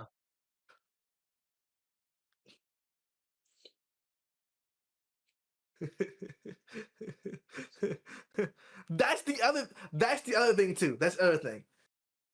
Because it's the retirement tour. But I feel like they rebounded it from it well by using his frustration to have him turn heel. Yeah. Right? But I also wouldn't have done it in the first place. But it also didn't have to happen that way. You could have done that without. Like, to me, if I could go back and book John Cena's retirement tour, right? Maybe we should. Maybe we should make a collab YouTube video about it. Maybe so. I would keep it, but to someone in my head, what I would do right now, off the top of my head, I would keep it all the way the same to Royal Rumble. And even in the Royal Rumble itself, I would still have him lose in the last spot. Not to Jey Uso. Not to Jey Uso. To CM Punk. CM Punk. I was going to say, like, LA Knight wasn't going to win, okay? We know what company this is. Just do Cody versus Or Punk. even I would have him lose via cheat. Like, if you're going to have Dominic fight him, have Dominic eliminate him literally after he's already eliminated. Like, have him cheat him legitimately. So like the Stone Cold elimination. Exactly. Instead of what they did, which was Jey Uso just win. And like, remember my theory, which was The Rock is coming out at 31, and then the show it's like the show kept going, like they were teasing it, but they were like, nah, fuck you. Yeah, nah, fuck you. Yeah, he's not here. But like, that would have happened. Some of those might still say the same, right? I still would do the heel turn. I think the heel turn was great. I think it was done well. I think it was a great moment. I have no issue with them doing Scott that was there. Individually. My issue, once again, is his first heel promo, great. But that first heel match, that WrestleMania match fucking stinks. Well, that shit is not good. It's it's okay. It's average. It's good until Travis Scott begins. Did you see my thread? Did you see my thread? Did you see my thread? I don't remember if I did. Okay, I think I did. I actually posted a couple days ago, but I was saying, and I'm gonna go on a tangent because we can go longer than 8:30. My friend just texted me; he's coming later, but we can go a bit longer, and I think the wrestling part might be longer than the basketball part, but it's fine. It's December NBA. It's kind of whatever, but what I was gonna say about the heel match, I think Cena versus Cody was his best match as a heel, and the reason why is I think his presentation, the way he moved as a heel, was perfect in that match. Like, do you remember when he did a sidewalk slam, and we were like, "Hey, when the fuck did John Cena do that?" Like, dude, it's a sidewalk slam. Yeah. Or like when he did a big boot. Like, what? When did John Cena ever do that? Or when he did and then that makes stuff like the tornado DDT even more insane. Because I don't know if you weren't there in the arena, but me actually seeing him do a tornado DDT, my section went fucking crazy. Because we're like, what? Bunch of fucking nerds. He can still do that? Okay, bunch of wrestling nerds. Let's bring up your reaction. Let's bring up your reaction to The Rock showing up. Let's put that on the screen. You did the same shit. That motherfucker was hard. Anybody would have done that. That's not. That's not fair. Watching 80-year-old John Cena do a tornado DDT is also hard. Okay, but way less hard than The Rock showing up unannounced. He also didn't show up at WrestleMania, so how about that? True. Yeah. Okay. Right. Okay. But things like, do you remember when he did like the 5 moves of doom really slowly? Like when what's so funny about his heel wrestling segment? He wrestled so slow. The match was so slow. Dude, I really wish he turned heel in like 2009 and wrestled like that. You know how much people would hate him? Yo, that Dude, yo. dude, okay. You know Cena versus RVD, right? One night Yeah. stand? Imagine Cena wrestles like that. Dude, That he shit would not is make so he would not funny. make it out the arena alive. He would not make it out the arena alive. This I'm being nigga dead was serious. wrestling like He when was you wrestling open like your PS2 emulator and it's not running right. It's just everything's moving really awkwardly at different frame speeds he and was shit. he was wrestling like he specifically pointed at you, the viewer, and told you to go fuck yourself. Yeah. But dude, even like other shit, like you remember how when he usually did his entrance, does the camera like the towel, and he's like throws it in the crowd. That shit is hard. Oh That shit my is God. hard. That shit Dude, is hard. I saw that. When He the put it on title his turned back. around, that shit is hard. Dude, It just is. And then, dude, taking the towel and putting it on the mat reel and then like folding it out. I'm like, fuck you. That shit is hard. That shit is. It's But this is what I'm so saying. good. There was goodwill in the heel turn. There was goodwill there. And there was goodwill in the heel match. I think history will be kind to John Cena versus Cody Rhodes Volume 1. I think history will look back at this match and they will say, okay, well, Travis and The Rock being there has nothing to do with Cody, has nothing to do with Cena, right? They can't control it. What do you want them to do? You know? That's Triple H. That's Nick Khan. That's Tony Hinchcliffe probably. But it's like, whatever. Let's find a reason to blame him. Fuck him. Fuck Tony Hinchcliffe. Fuck Travis Scott. Fuck Tony. Right. Whatever. Fuck the Rock. Fuck the Rock. Fuck the Rock. Fuck Triple H. Yes. Fuck the Rock. Fuck Triple H. Fuck the Rock. Yeah. Fuck Nick Khan. Yeah. Look like I won't work for WWE in the future, but look, I'll be in AEW. But the thing is, as a self-described wrestling nerd, who loves the sport, and I love, I don't know, man. You're talking to a guy who watches like The Missing Link in the '80s, and it's like, wow, that's really cool. He did a springboard headbutt, or somebody who enjoys watching Gorilla Monsoon matches. I'm shameless. Yeah. But it's like there's a really good charm in seeing John Cena at WrestleMania 41, his final WrestleMania ever, with the all black Titantron, the muted colors, walking down to the ring. It was hard. I agree with you. We're on the same page. And then Michael Cole being like, a bleak, dark future in front of us in WWE if this man wins again. You're talking about John Cena. He was a terrorist. They were treating him like he was Satan reincarnated, and all he did was low blow Cody. Hey, he did beat the fuck out that nigga though. I'm not gonna lie. He was beating the shit out of him. He did beat the shit out of him. Dude, my favorite part of his presentation was after WrestleMania when he's like, I have this many dates left. Yeah. I really wish that in his following heel entrances, they put the amount of dates he had left on the Titantron. There were so many good parts to it. That's what I'm saying. Like, there's so many good parts to the heel turn, and even when he turns back face, even though the face turn promo was really good, the reasoning stupid. And we know why he did it. Yeah, we know why he did it. Makes sense. But the face turn promo itself was good. Yes. And the match they had for that was good. Dude, when he showed up at SmackDown and just randomly was a face, and he's like, Stu, you got a run in you? I almost cried. I'm being dead honest. I was like, damn, he fucking with Stu again? Fuck, man, this is my childhood again. Stu is my dog, Stu. Dude, but like... Yo, the one thing I wish they would have done... Sorry to interrupt you. The one thing I wish they would have done... They missed opportunity for this. I know why they probably didn't, but... I wish for one of those heel entrances... He would have told Stu to go fuck himself. He would have came out... Looked around at the thing, looked at Stu, and then started just beating the shit out of him. Beat the fuck out of him.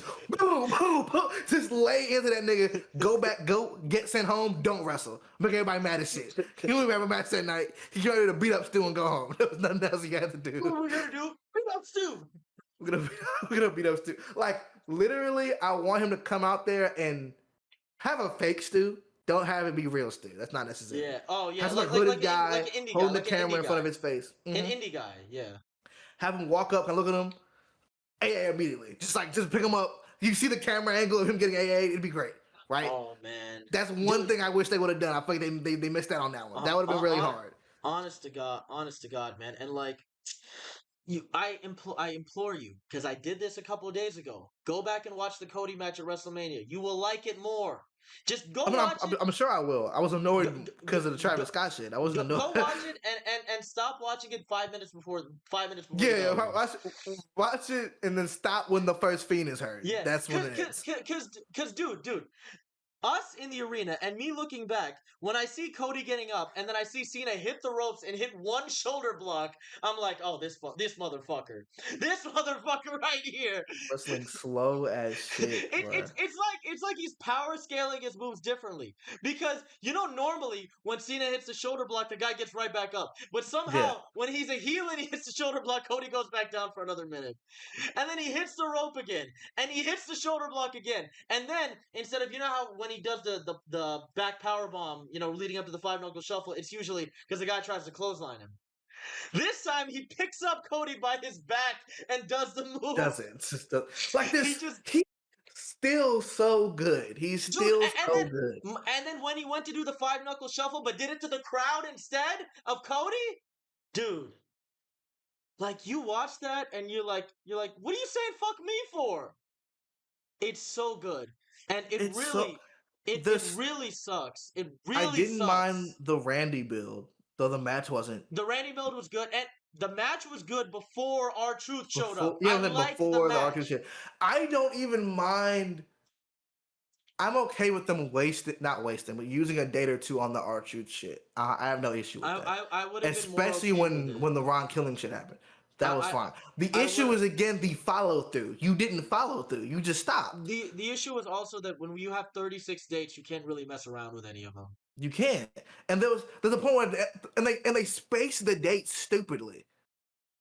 And I get Yeah, that wasn't really in their control. Probably a bunch of already decided movie obligations or contract obligations that he just can't but control. no, I wouldn't even say that, because he said he was available to do way more, and they just settled on 36.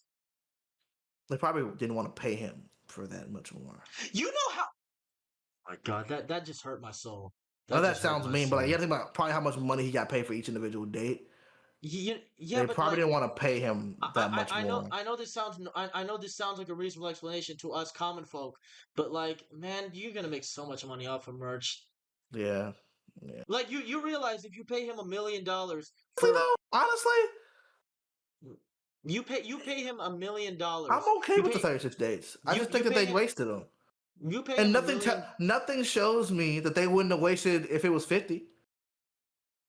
Yeah, but there would have been more. So say there's 36 and they wasted a lot of them. With 50, they're gonna waste more, but there's still gonna be like maybe 4 in there that are good.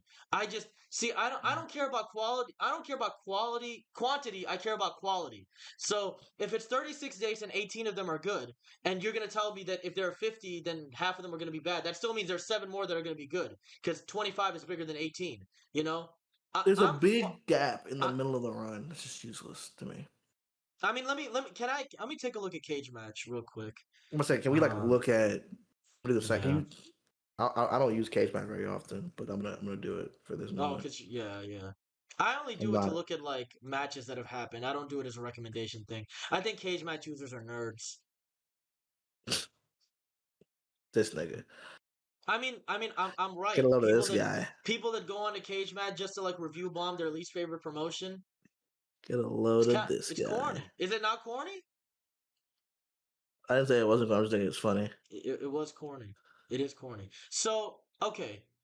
So like from the period of Backlash to SummerSlam, basically. Backlash to SummerSlam, which is about 4 months. Okay? 4 months, right? I would say they waste. What are you going at to see this? By the way, I'm going to Cage Match and I'm going to John Cena and I went to matches. I just want to know. I know there's a couple times you didn't have matches. I just want to know how you're doing it. Okay. No. But like I remember in my head canon, you know. Okay. Cool. Yeah. Touch it. But I'm looking at these and it's like, okay, so the Backlash build was pretty good. The R-Truth one, the Randy Orton one, I liked the promos they had. The match was good until Ron Killing showed up, which is whatever. And then he faced R-Truth 2 weeks later at Saturday Night's Main Event, which was a wasted date. In He could have 4 minutes. 4.5, actually. 4 minutes and 25 seconds. You gotta add the 25 seconds in there. You have to. Remember. And then after that, he doesn't wrestle for not that long. He doesn't wrestle for like a couple weeks, and then he wrestles at Money in the Bank, his last Money in the Bank in Inglewood, California, and he teams up against Logan Paul to face Cody Rhodes and Jey Uso.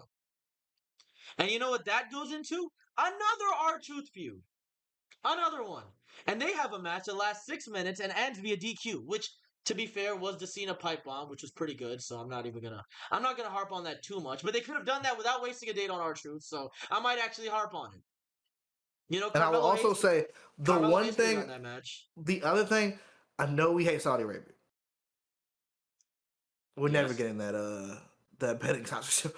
I know we hate the blood money pay-per-view. However, the Riyadh season there is something really, really cool to me of a heel John Cena forcing CM Punk to come to Saudi Arabia to fight him. That shit is hard. It is hard. It's unfortunate that it had to go that way. They did not have to do that. I fully agree with that. And also, John, can you shut up about saying Shut the fuck up, John. Yeah. Well, you know what I'm talking about? Where recently he's like, seeing CM Punk go to Saudi Arabia just brought a tear to my eye. Though to be fair, I think he is doing it to be a dickhead. I do think him and CM Punk. You think right now? I think he is doing it to be a dickhead. I think CM Punk and him are both know. Shut up. Yeah. All right, I get it. My idol's a fraud. My idol is a fraud. It doesn't matter. All right, I'm not owned. Okay. At least I have Sami Zayn. You know, he will never be a fraud. And unfortunately, him not being a fraud might be what cost him a world title. We'll get to that later. Yeah. But then defeat Cody Rhodes and John Cena. The SummerSlam. Before we get there, I need to talk about the Punk match. Actually, this, in my opinion, is the third worst match Cena had during the retirement tour. Because, and I remember texting with you afterward where I was like, I'm done with Cena. I'm done with the WWE stuff right now. And you're like, why? He's just starting to wrestle good. And I don't know what you saw. I don't know. It wasn't that bad in comparison to the other matches we had saw to that point. The R-Truth matches, the Logan Paul shit. Like, if you're comparing it to that, then sure. But those are the last couple matches. Would you say that out of every rivalry John Cena's had, Punk is his most wrestling-oriented rivalry, right? He was the guy that got the best match skills out of him. Would you say that? Because I do think they wasted that on that match. Yeah, because if you ask Cena about Punk, he said that's his wrestling soulmate, and I would agree. I don't think Cena's had more chemistry with anybody else during his entire career. Other than Punk. That match definitely did not meet expectations. The audacity of them. Okay, fine. You drag us out to Saudi Arabia, whatever. We're all hypocrites, whatever. Life goes on, right? Whatever. It's cool. I'm not owned. But to end his match on interference. The audacity to have John Cena versus CM Punk. Punk was the guy who made nerd wrestling fans, who made like those guys who hated Cena. He made them like Cena. You know that? He made them go, hey, maybe Cena's not that bad, because the matches that Punk had with Cena, the Money in the Bank match, you know the one. The SummerSlam match a couple months after that, which was still the Raw match, the Night of Champions match where Cena did a suicide dive. John Cena doing a suicide dive. Who's gonna make him do that other than CM Punk? Have you seen the clip of it? Have you seen the clip of goes, it? No. This is so stupid. Before he does it, he looks at Punk. He's like, and he does it great. He does it really good.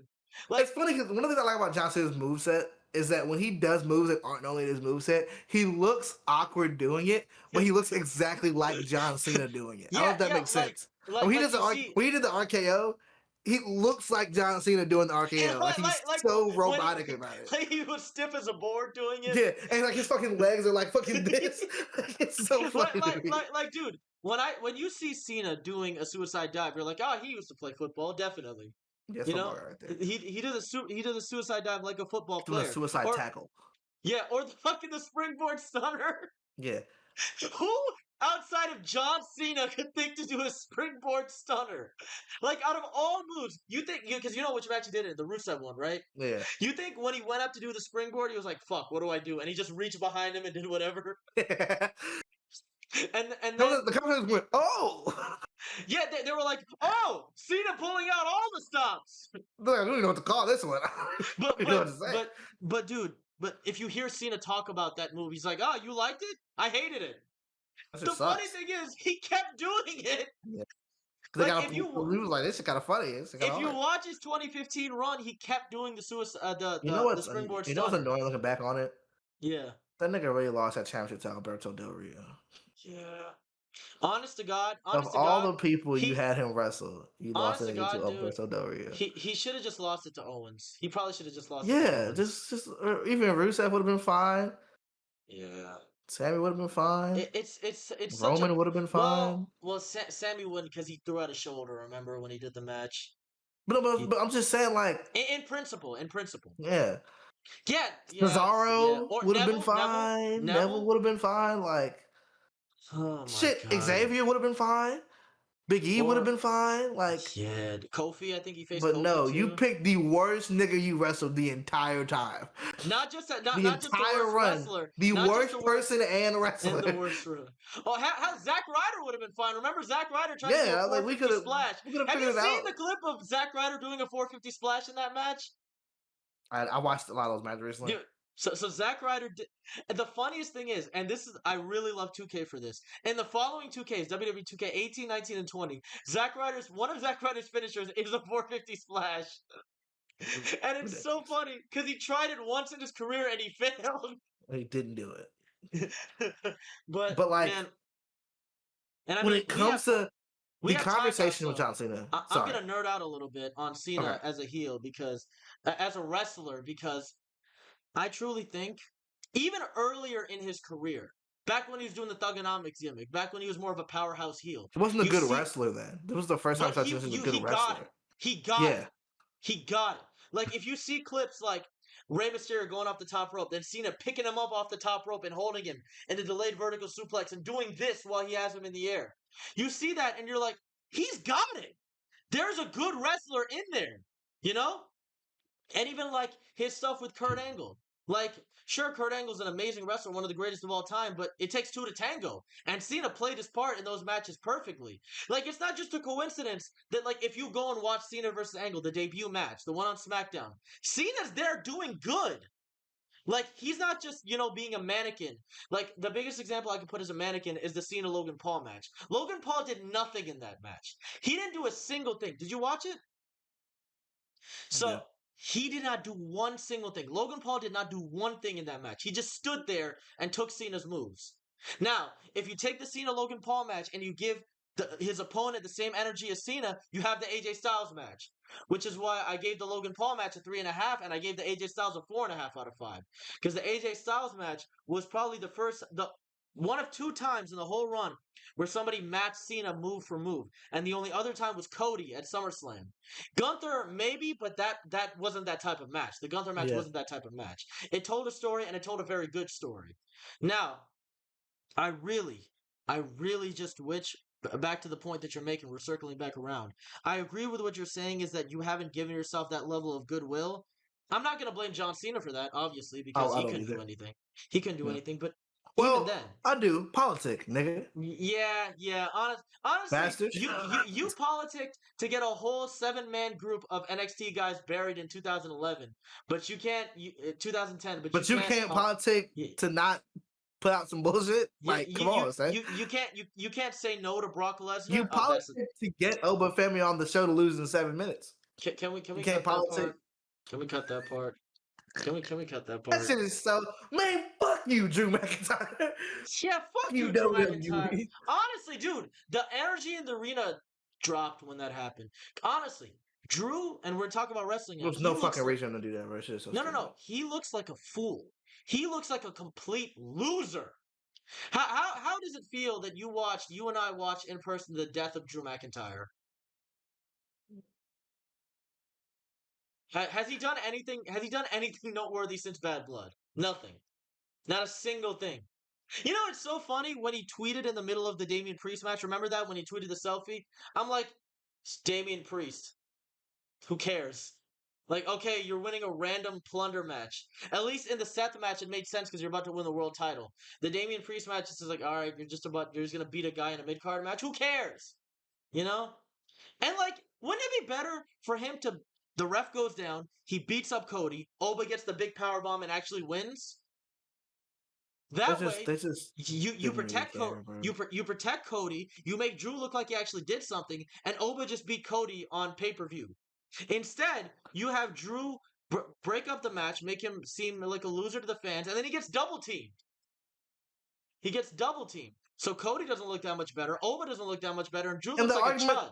And the argument that you needed to give them time is stupid because then you didn't have John Cena do a speech anyway. What were you giving him time for? Oh my god, dude! When they were like, "There's no time limit to Saturday Night's main event," I was watching the show and I was like, "It sure seems like there's a time limit." Seems like there is.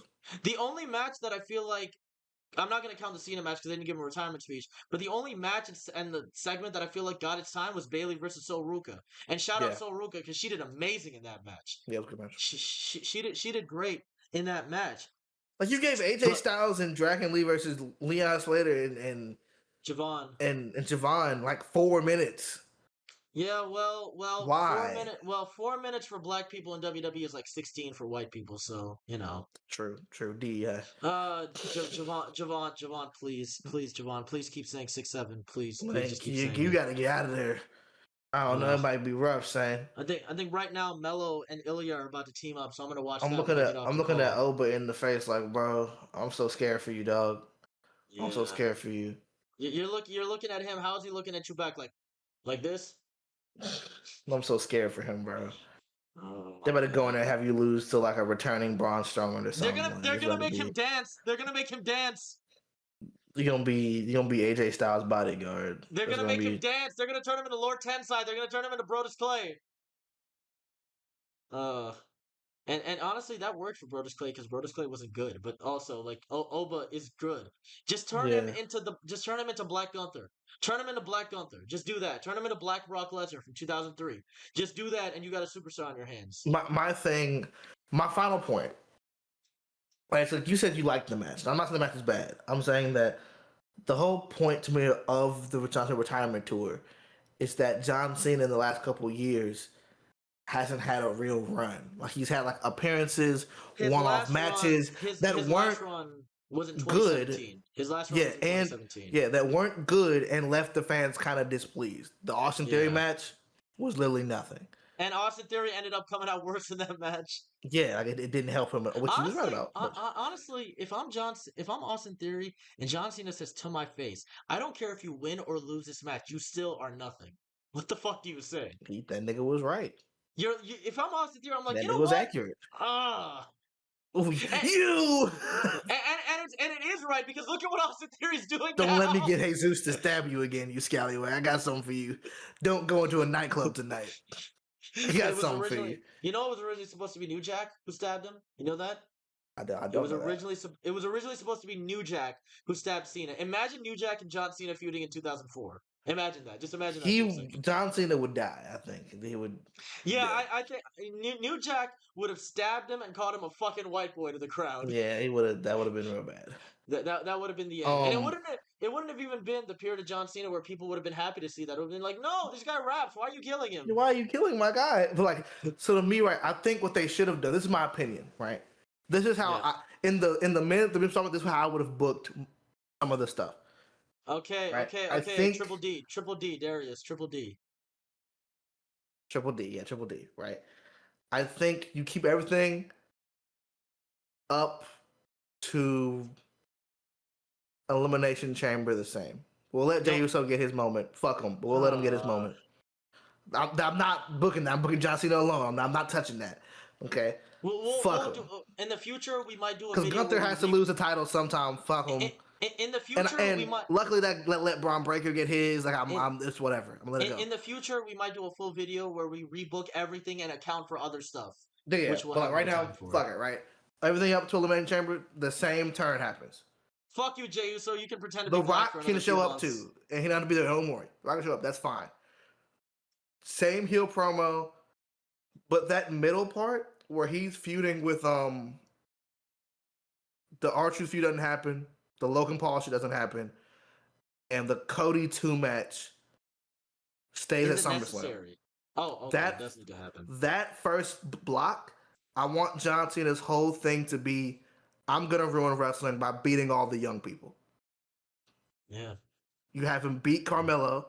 Javon. You have him beat Javon. You have him beat Braun. You have him Ilya? beat Oba. You have him beat Ilya too. Or like No, no, a no, no. combination of those groups of people. I don't know if he should lose to Braun or Oba. I don't know if he should lose to them. I don't know. No, he's winning based off shenanigans. He's not winning based off like wrestling merit. Or like he does the Randy Orton thing where he slaps the referee. Yeah, like he's winning. It's good matches, slow matches where the young guy is the one going fast. Braun Breaker's doing his Braun Breaker shit. Carmelo going flipping shit. Ilya's doing his own. Yeah, he's doing the whole you dig. Yeah. Right? Now the show that Money in the Bank show. Lessons are so beautiful. That Money in the Bank show. Yeah. Because we're pushing the when you eat we're pushing the Randy Orton shit forward. We'll push that forward. Okay. That Money in the Bank show is a John Cena gauntlet match. Where quite literally you really love the idea of a gauntlet. I do love gauntlets. But it's John Cena for 30 minutes sending young niggas to the back. Tony D'Angelo, get your ass back. Fucking what's that? Miles Bourne, get your ass to the back. Tavion Heights, get your ass to the back. Until he gets to whoever you want the young guy to be. It could be Javon, it could be Melo. I prefer it to be Melo because Melo's already on the roster. Oba. I like Oba. It would be fine. I'm not interested in that. I'm only picking Carmelo because Carmelo would be the one that needs it the most. And he has the Cena connection. And he has the Cena connection. Have him go in there, and John Cena's mostly still fresh. Have like a 20-minute match and have him beat John Cena at Money in the Bank. Clean. Right? Clean. It's not for the title. It's just a clean win, right? Cody comes in after that. They have their SummerSlam 2 match. John Cena does. I don't know if I want him to turn face or not. I feel like I need him to, because I feel like if he would have ended the run as him being a heel, or like we need those face appearances. So what I'm going to say happens is Carmelo beats him. Carmelo pulls him up back off his feet. They shake hands. It's like a pseudo turn. It's like an anti-hero turn. And every next appearance, you slowly get more John Cena back. It's not a full face turn. He still has that same kind of face promo where it's like, John Cena's back. We still got John Cena. But he's still wrestling slow. He's still a little like... scared of how the fans are perceiving him. Like, it's not perfect. But then one night he's like, he daps up Stu. Or one night he starts running. Yeah. It's like he starts running to the ring, but the camera's not ready for it. Or something like that. Yeah. Or like he gives his towel to a little kid. Yeah. He's about to put it down and he hands it to a kid. Like, slowly increment John Cena shit so that around the end of the run, or at least the last match, he's full John Cena go. Okay, so when Cody so Cody beats him at SummerSlam. Nothing happens before the end of the show, right? Yeah, Cody beats him at SummerSlam. Nothing happens in the show. Nothing happens. It just ends, right? It just ends, right? In fact, it just ends. Yeah. Matter of fact, actually, we cut to the back. Brock Lesnar is shot on television. Just get him out of here, okay? He comes back. He's now lost. His new goal is to run back all the favorites for the fans. And actually, you still have the Sami Zayn U.S. title match, right? Except it's just a match. The Sami Zayn wins. It's not and then it ends with Brock Lesnar once again being shot in the back. Yeah, you. That's where your Randy Orton match happens regularly. Okay, where Randy's like, "Oh, John, you know I missed you, man." Matter of fact, actually, the Randy Orton match is gonna happen at Night of Champions. That way, CM Punk doesn't have to go to Saudi Arabia to go do that. Okay. Wait. So Night of Champions is before. But that's before. Actually, no, that's fine. That's fine then. That's Crown Jewel. Crown Jewel. No, because Crown Jewel's fucking AJ Styles. I want that match today. Okay. Oh yeah, no, wait, I'm dumb. You're bugging. Clash in Paris is what I'm talking about. Yeah. Oh, no Logan Paul match.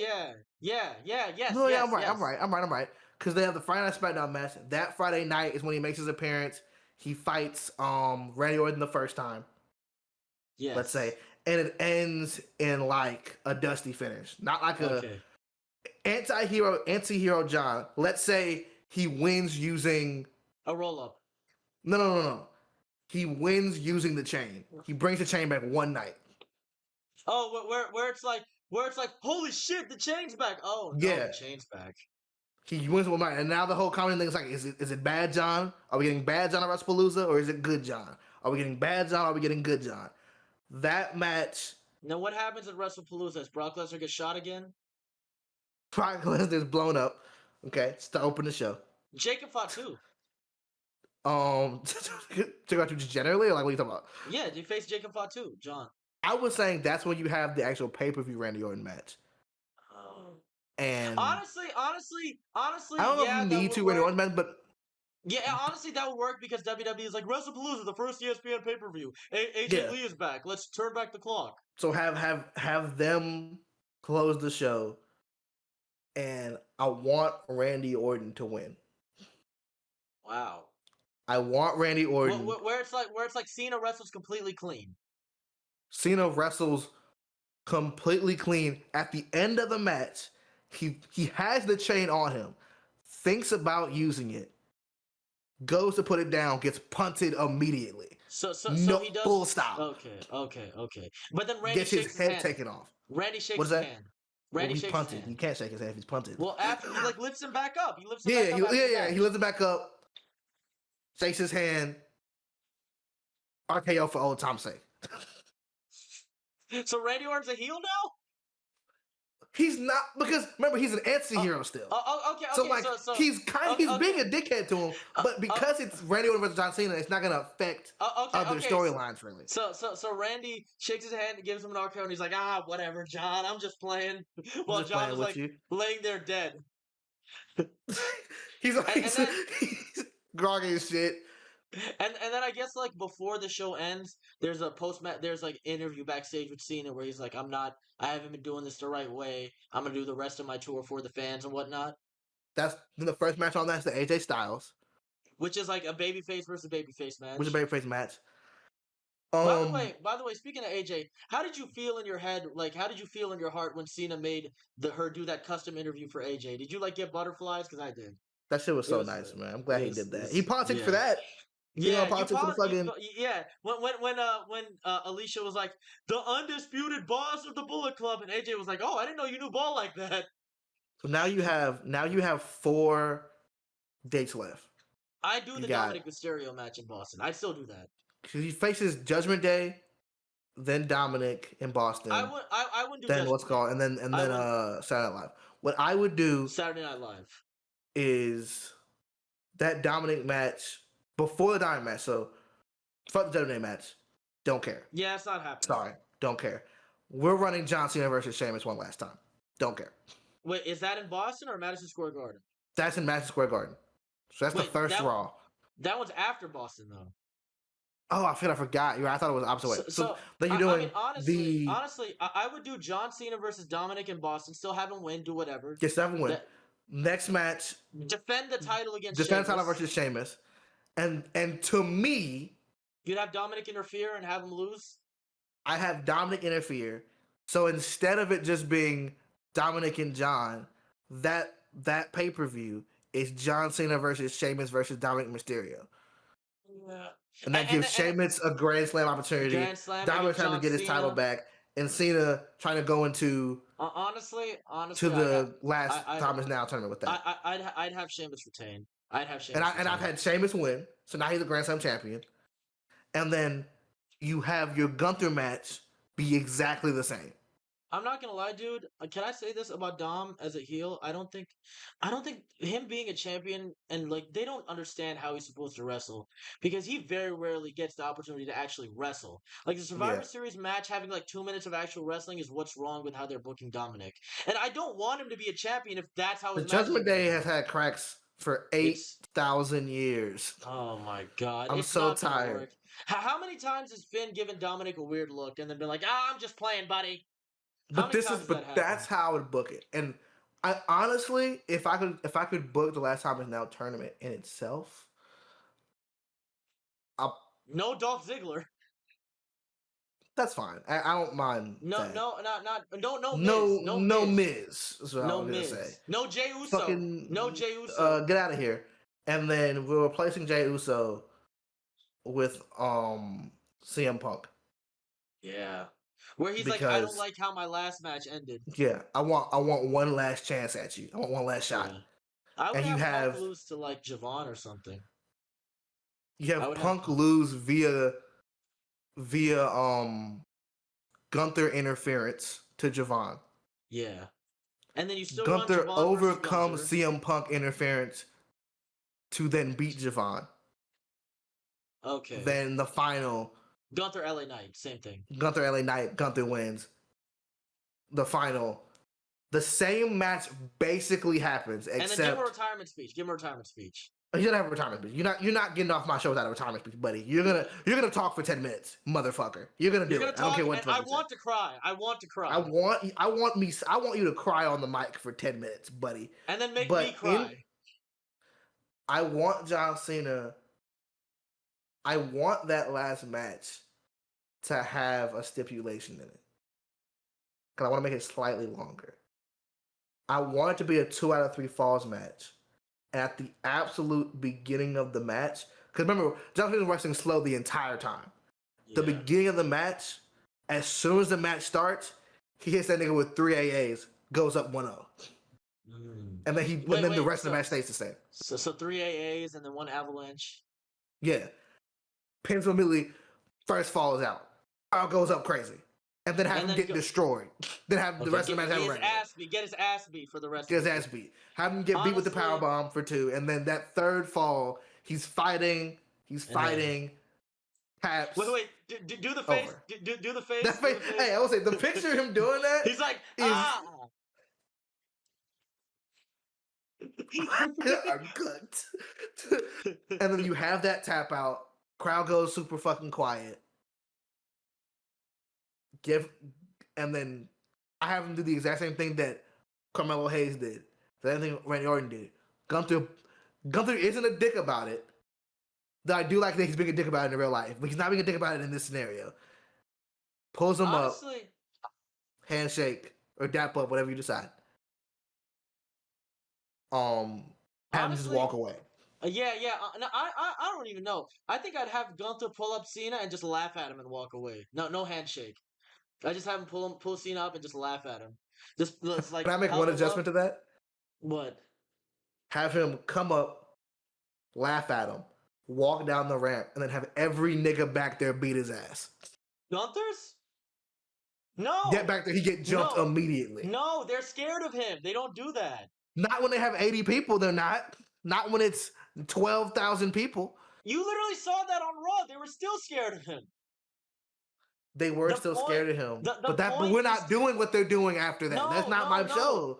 That's not what we did. No. No, you can't have Gunther get beat up. You need Gunther to be this untouchable final boss level monster. He is untouchable. He had to get jumped. He had 18 niggas fighting him. I'm not gonna end John Cena's last show with a guy who beat him in a puddle of his own blood. He's not okay. I'm not saying he's gonna get beat like that. I'm saying like you walk him. Walk him out. Even if you might not even have to show it on the show. You might even show it the next Monday night, like the Monday Night Raw. You show after Saturday main event, or whatever, right? In that case, I wouldn't have him get jumped by multiple people. I'd have just like AJ jumping from behind. That's what I'm saying. You have that AJ Styles scene that happens on Monday night, except he does the. And AJ Styles just grabs him, just goozles him, and then AJ flips the car over. Yeah, he's not gonna.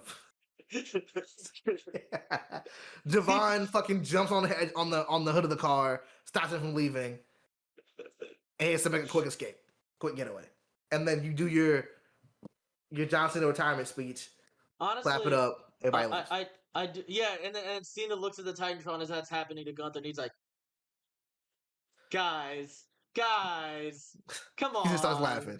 Yeah, he does the Cena. That's how I would in the only 10 to 15 minutes I've had to think about it. That's how I would book that.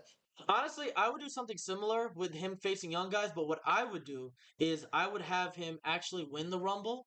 I'd have him actually win the Rumble, and I'd have Punk win Elimination Chamber. So you get Cody Punk, which should have been the WrestleMania match, if we're being Yeah. honest, where you get Cody Punk. What Because would I'm Cena not would have done at interested. WrestleMania then? What? Huh?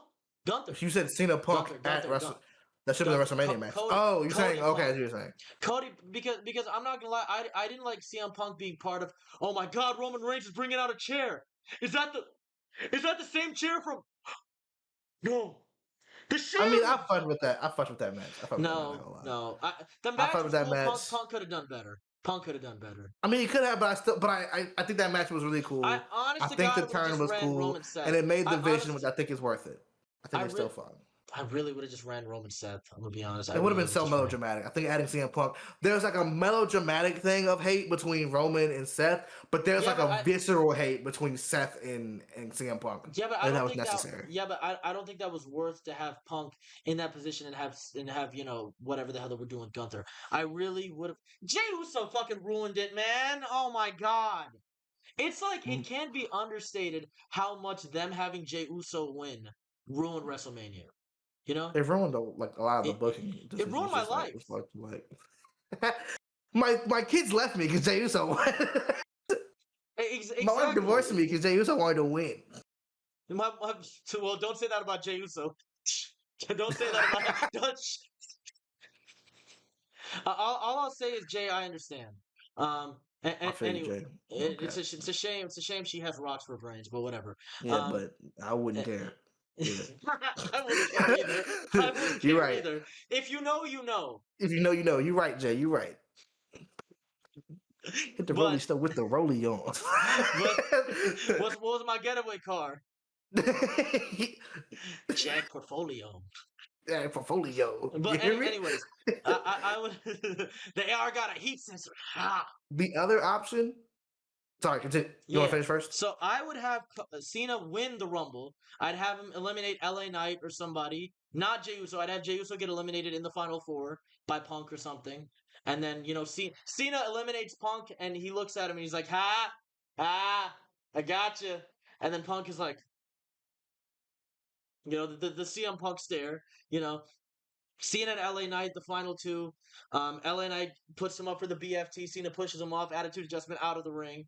And then Cena wins. He goes on to face Gunther. You do that match then, and you have Cody versus Punk, which is the real match you should have had. Sami Zayn in this scenario still miss. Huh? No turn. Okay. I don't care. I don't care. I wouldn't personally do it, but whatever. Maybe he still does turn, but you don't need to. You're facing fucking Gunther. You're facing Gunther. You don't need. I'm saying. I'm saying is there any turn? Period. I'm not saying if. Okay, I just want to ask. I want to make sure. Okay. Because I will say I think the Cody story there being attached to John Cena, no one would have saw that coming. No, we didn't see that coming on the way there. In this scenario, The Rock. Okay. In this scenario, The Rock does not show up. Fuck Elimination Chamber. Fuck whatever. Because with me having The Rock in there, he either doesn't show up or he faces Cody. It's one of two.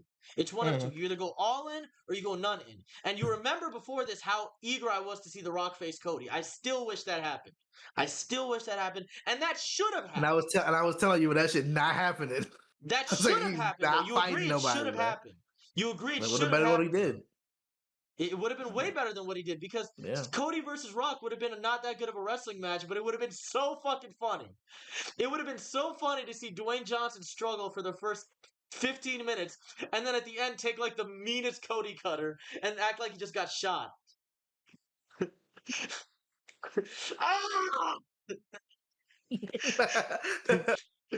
You know how fucking funny it would be if he hits if you count your fired thing, but actually if you count your fired. That shit is so funny. No.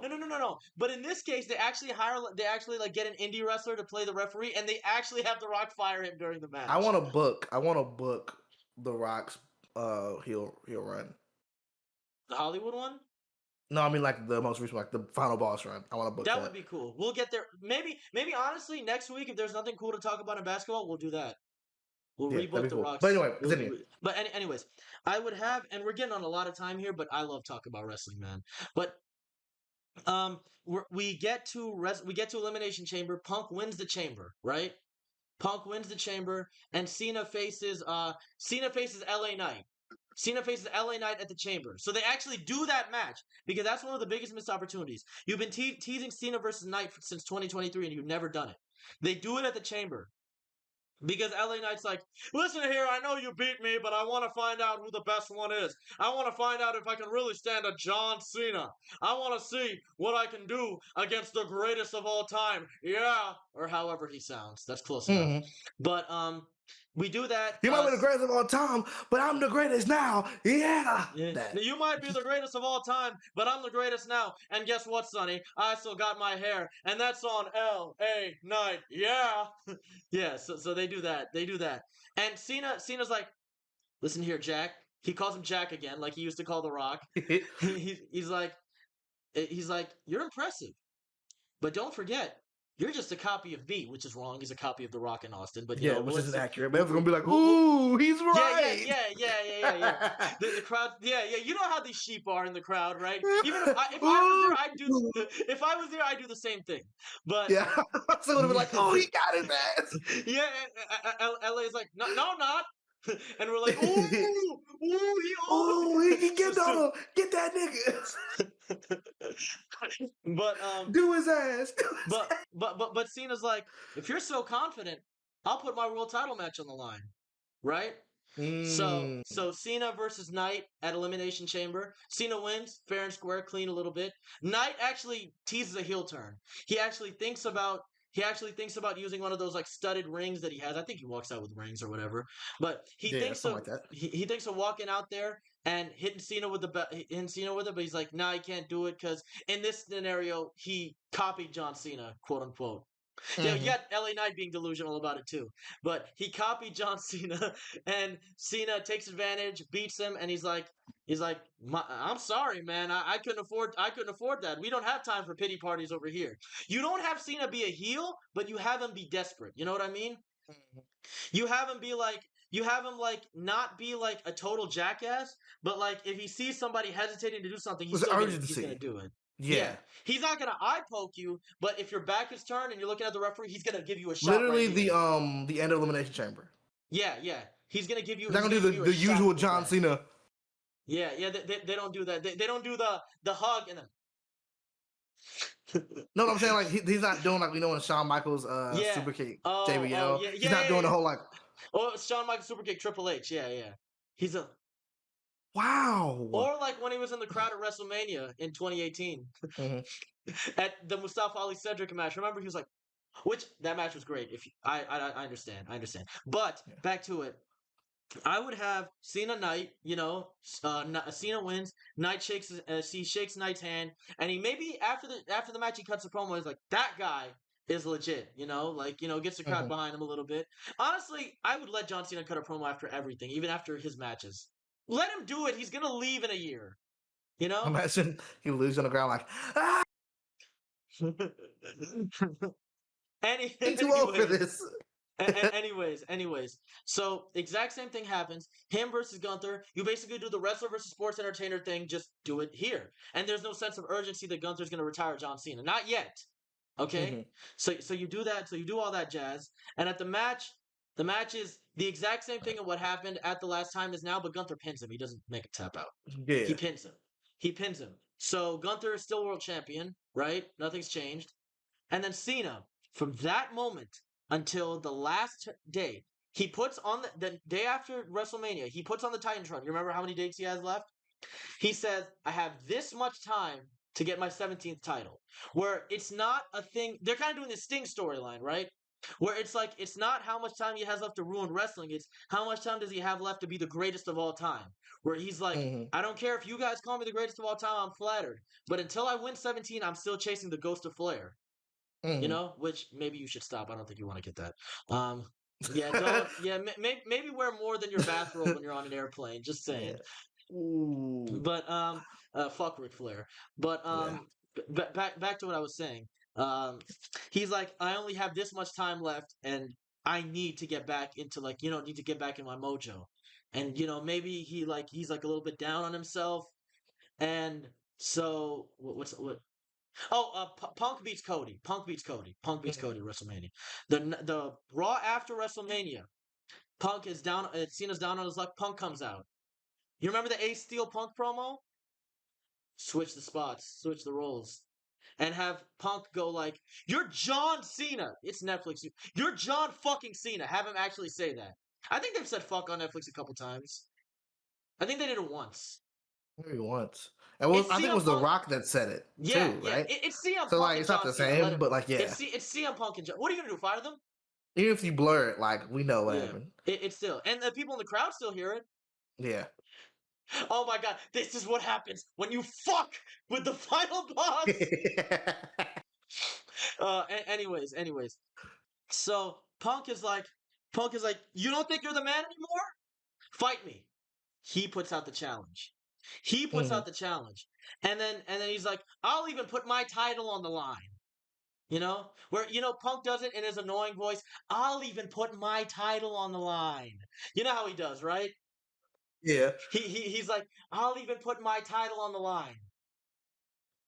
Because Punk does that Can you sometimes. see that, John? No. He Can you does it see slow. this? Punk does it hella slow. Can you Yeah. see that, John? And then Cena's like, I don't need your title. I just need to beat you. You know. Hmm. So But doesn't what's that it called? defeat the purpose of what he just said, though? Yeah, but he wants to beat Gunther. He doesn't want to beat Punk. He wants to beat Gunther because Gunther disrespected him. Gunther But disrespected him. but I thought the point was to win the 17th time, Win the though, right? 17th and also get his revenge on Gunther. Okay, you didn't add that So part. so That's so important. so Okay, that's honestly, different. in Gunther's upcoming title defenses, I would have Cena go in and help Gunther win. I would have that happen So he's a too. heel then. That'd No, be a he's heel thing not. to do. He's not a heel, but his ulterior motive. Well, his ulterior motive is to keep the title on Gunther, and then when they feud later on, I'll say this, okay? But I mean, So that would be a heel thing to do if he's doing it on purpose. yeah, but like you'll see later on. Again, Okay, sure. again, he's desperate. He's desperate, but he's not. He's like kind of an asshole a little bit, but he's not a bad guy. You know, Hmm. he's not a. And also, I would maybe have him like in a balaclava doing it, not even like shown. Like just like have a hooded figure. It doesn't even have to be Cena, but later on it's revealed to be Cena, right? Hmm. So they're not like John. Why would you do that? Um, but he faces Punk at what's it called? What was the pay-per-view? Was it Backlash? Yeah. He faces Punk at Backlash. No bloodline interference, no Penta for whatever reason. Well, why was he there? Why was Penta there? Yeah, I No, think to run no, off the no. rest of the people. Yeah. Why were they there? Okay. So Not my so job. so Cena versus Punk is at Backlash, and Cena wants to hit him with the title belt, doesn't. Punk turns him around, GTS, win, right? Then he picks up Cena and he's like, "You did a hell of a job out there." And then Punk walks away with the title. Cena sees all the crowd chanting, "Thank you, Cena," and he's just like, walks away. You know, he's not mad. He's just really disappointed. Like you're not sowing the seeds for a heel turn, but you're like, this guy's down on his luck. Damn, you get no bitches. You know, No hose. no hoes. No Yeah, hose, where John. you know how? Yeah, that's his nickname. That's his nickname. Yeah, Gunther's no like, hoes, no John. hose, John. John, no hoes. You have zero hoes, John. You have no hoes. And I just had a kid. And you know why you can't? And he talks about his vasectomy. But okay, My so he relationship was a success. Yours. I retired the woman I married. He actually did. He actually did. True. Yeah. Okay, so he faces Punk at Backlash and he loses, right? But he doesn't want to give up on the crowd. He doesn't want to, right? Hmm. Right? But he's just like, I don't need this right now. So later on, not Punk, but Cena in the build up to Saturday night's main event. This is where you have him face one of the young guys, right? Hmm. So the young guy that he faces at Saturday night's main event, I would honestly have him face what's my guy's name? I'm trying to think of his name. Uh, I'd have him face Javon. Javon at Saturday night's main event. And like Hmm. have him go like 10 minutes, not 4.5 minutes like R-Truth. Have him go 10 minutes and he beats Javon and then he puts his hand up high. He holds his hand up and he's like, this guy's the future or whatever. And like you can see he's slowly starting to get his confidence back. He's like high-fiving fans now. I Hmm. would honestly still have him like in the entrance to the Javon match. I might have him walk and not run. I might have him walk. I might have him walk, honestly. Where it's like he still gives his towel to the kid in the crowd, but he's walking. It's like he's walking. He's He like, hands it to him. He's not throwing it. He's yeah, not. he handed to him. He like hands it to him. Then like Rey Mysterio tells him, "You're never gonna be shit in life." But whatever. You a bitch, little nigga. He says that. I mean, it's John John Cena. Cena on Saturday Night Event told the kid, "You a bitch, little N word." I can hear Michael Strahan saying that on Good Morning America. But okay, so he beats Javon, right? And then he high fives the kid. He goes to the kid. He goes to the kid that he took that he gave the towel to on his way to the back, and he's like, "Keep that forever," right? He somehow finds him again. He's like, just locks eyes with Mhm. him or whatever. And then going up to what's it called? Going up to Money in the Bank. None of these guys will be involved in this match, in the actual match. Money in the Bank, in my opinion, that's when you do the Randy match. That's when you do the Randy match. So this period of Cena is like all the old timers coming. So all the old timers are picking fights with him to get his confidence up and to make him remember he's still the man. And he's picking out all the young guys to see if he's still got it. See what I'm doing here? Okay. So he faces he faces Randy, and he beats Randy.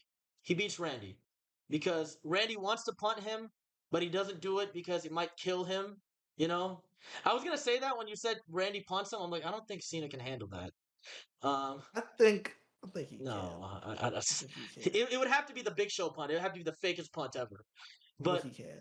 but Randy goes to punt, but Randy wants to punt him. He doesn't, and he just for the RKO, hitting the ground. Yeah. And then Cena does the reversal, attitude adjustment, three of them, puts him down, 3, 2, 1. Lifts up Randy. He's like, "Hey, good job, man." And now he's starting to get really happy now. He's starting to smile a little bit more. So now going up to I'm gonna say he still wrestles on the SmackDown with Truth, but he doesn't fucking wrestle Truth. This is where he wrestles Open Challenge. John Cena Open Challenge will return. Okay? And out comes what's my guy's name? What's my guy's name? Everybody's your guy, huh? Yeah, I mean, I fuck with it. Everyone I'm booking is my guy. Everyone, they kind of have to be. Welcome, Brock Lesnar. No, no, no. I was gonna say Obafemi. I was gonna say Obafemi. No, no, no, no, You have no, people no. walk down here and say, "I didn't think I could do it." I think that promo is so fucking funny. I didn't think I could do it. I But always knew I could do it. but Yeah, let but them but know. but Oba comes out. They have a really competitive match, and this one I would actually have to go to a DQ. This one I would actually have to go to a DQ. This one I would have to go to a DQ by some way. I don't know. Somebody blew up backstage. Brock Lesnar got shot. They have to find out who did it. But something happens that makes it go to a Dark DQ, State right? jumps over would be the answer. Dark State jumps Oba, either that or honestly, what I do, I'd have Drew jump Cena. I'd have Drew jump Cena at the I'm end of the surprised we match. didn't get that match. That Yeah, also sucked about that too. I'd have Drew jump Cena, and these are two guys that are actually desperate for their careers to be back. And Cena's like, "I had him. You couldn't wait until after the match." He's not mad that he attacked him, but he's mad that he did it before the match ended. He's like, "I Yeah. had him. You couldn't wait." And Drew's like, "Nah, John, I couldn't wait. I lost to Cody 5 times, and I need to win. I need to beat you, John." What is this accent? That is not how he sounds. Cody, That's not how that nigga talk, bro. Cody. I had them, John. But you get Okay, what I continue. mean. Yeah. Night of Champions, So John Cena versus yeah. I want to say like we have to speed up a little bit so I don't get your friend coming over. Yeah. But like So finish the booking thing, and then I have one last thought, then we'll close okay. out. You're fine. John Cena versus Drew McIntyre at Night of Champions. And they have the match. Drew goes for the 3, 2, 1 Claymore. Cena ducks it. 1 attitude adjustment. 2 attitude adjustments. Honestly, you know what I'd have him do? You know what I'd have him do? What? I'd have Cena bring his old chain into the ring, and I'd have the ref be like, "No, no, you can't do this." And as the ref goes to throw it out, Cena pulls another chain out of his pocket and hits Drew with it. Not because he's a heel, but because he just hates Drew. He just thinks Drew's annoying. Have him do it, flip him off. Yeah. He does that, and then he wins the match. And then when the ref holds him up, he's like, he does the shrug. You would cheer that. You would cheer that. I would cheer it. You would cheer that, and then it would lead Drew to go into like everybody screwed me. You know his old. Even John Cena screwed me. Even John Cena screwed me. You can see it. And then they could play, and then Cody could play the footage of him leaving Vince McMahon's party, and Drew goes like, "Oh, I can't tweet about that, can I?" You're fucking annoying, dude. Whatever. But after that, leading up to I think it's SummerSlam, right? Yeah, we're only halfway through, right? Yeah. Leading up to SummerSlam, the match that Cena does at SummerSlam. Oh, wait. Yeah. Should we be saving this if we're gonna do a video of it? Because you guys giving me everything right now. Oh, yeah, that is true. I just thought about that. You want to like? You know what? Let's pretend this. Cut this part out. No, I'm not cutting it. The fucking last 15 minutes of you talking out. Are you crazy? Okay, that's true. Okay, well, this will be the precursor to the video. Raw thoughts. Now, last thing I will say though, to ask you a question: Are you planning on him to win the 17th, or does he never get it? The Sting ending. He gets the Sting ending. He wins the championship, then retires? He wins the championship, and fuck you. You can show up on Raw the next night. He wins the championship, shows up on Raw in a suit and tie because he doesn't have the jorts on anymore. He's like, I'm retiring this. Goodbye. He walks to the ring. He hugs every fan. He starts crying. Then you do the retirement speech on Raw. All right? But for what I have right now, what do you think? I fuck with it. I will say, while you're talking, the other idea I had slightly for mine was that John Cena wins the Royal Rumble. Or he loses Royal Rumble, either of this one or war. He either wins the Royal Rumble, and then he spends the first half all face, then returns heel. If he then turns heel, he puts his Royal Rumble slot on the line against young guys every week leading up to WrestleMania. So he has to wrestle more. They have to go. So you have to wrestle more. You have to have a little more dates. Or you have the young guys have to earn the shot for John Cena. Yeah. And then John Cena then fight them after they earn. Let's say they win a triple threat, like just like Javon Evans beats triple threat of like a couple NXT guys on NXT to earn the spot, and they fight on the next Raw, and that keeps happening. But you have him lose the same way, have them run a King of the Ring tournament because we don't have enough King of the Ring tournaments anyway. They always start them and stop them. It's stupid anyway. Right. Have John Cena win, and the entirety of his retirement run after assuming the heel turn, and he still wins the championship after that, right? Is he the king instead of him doing like the R2 shit and all that shit? Is he the King of the Ring tournament for all the young guys? And if they beat him, they get his title opportunity because he already has the title. And then the young guy gets to beat him, and then you have a young guy from NXT or like a Carmelo Hayes or whatever, something that has basically a Money in the Bank contract at any time he basically wants to. Oh, I like that. And that way it just stays like that. So like let's say if you get into a really bad pickle in 6 months from now, like a person gets hurt, Miles Bourne can run out to the fucking ring, catch in his chip, win a title, and fucking skedaddle. Of him being desperate but not being a bad guy. Yeah, and he's just he has urgency to him. Yeah, and also like because of the timing by the Saudi show, people would already think Drew is annoying. You actually bring his annoyingness on Twitter into it, and when Cena actually hits him with a chain, everybody's like, yeah, okay, I understand. Yeah, fuck that guy. Yeah. All right, but we went on schedule 2.5 hours, even though we weren't supposed to. I might do any minute also, now. Cameron, to let you know, we'll have the podcast episode released, and then John Cena. I might cut the entirety of the Untapped and put it up as a video on its own. Oh, okay, I'm not on the same channel. We just separate the basketball talk. Honestly, at that point, I wouldn't even do Untapped. Because we're gonna do if it's gonna be that short, we're gonna do a whole thing next week of us rebooking John Cena. But what I'm saying is like we also had like the other talk before. We had like to talk about the entire retirement run itself. Like, I'm gonna put all of that in its own thing, and then we'll do. Got it. Either whether it's like a podcast episode or just a video us doing the thing. Loose change. Mm-hmm. All right. Well, that's the end. We're at 2 minutes and 30 seconds. Come on, we got it done. Hey. Fine speech.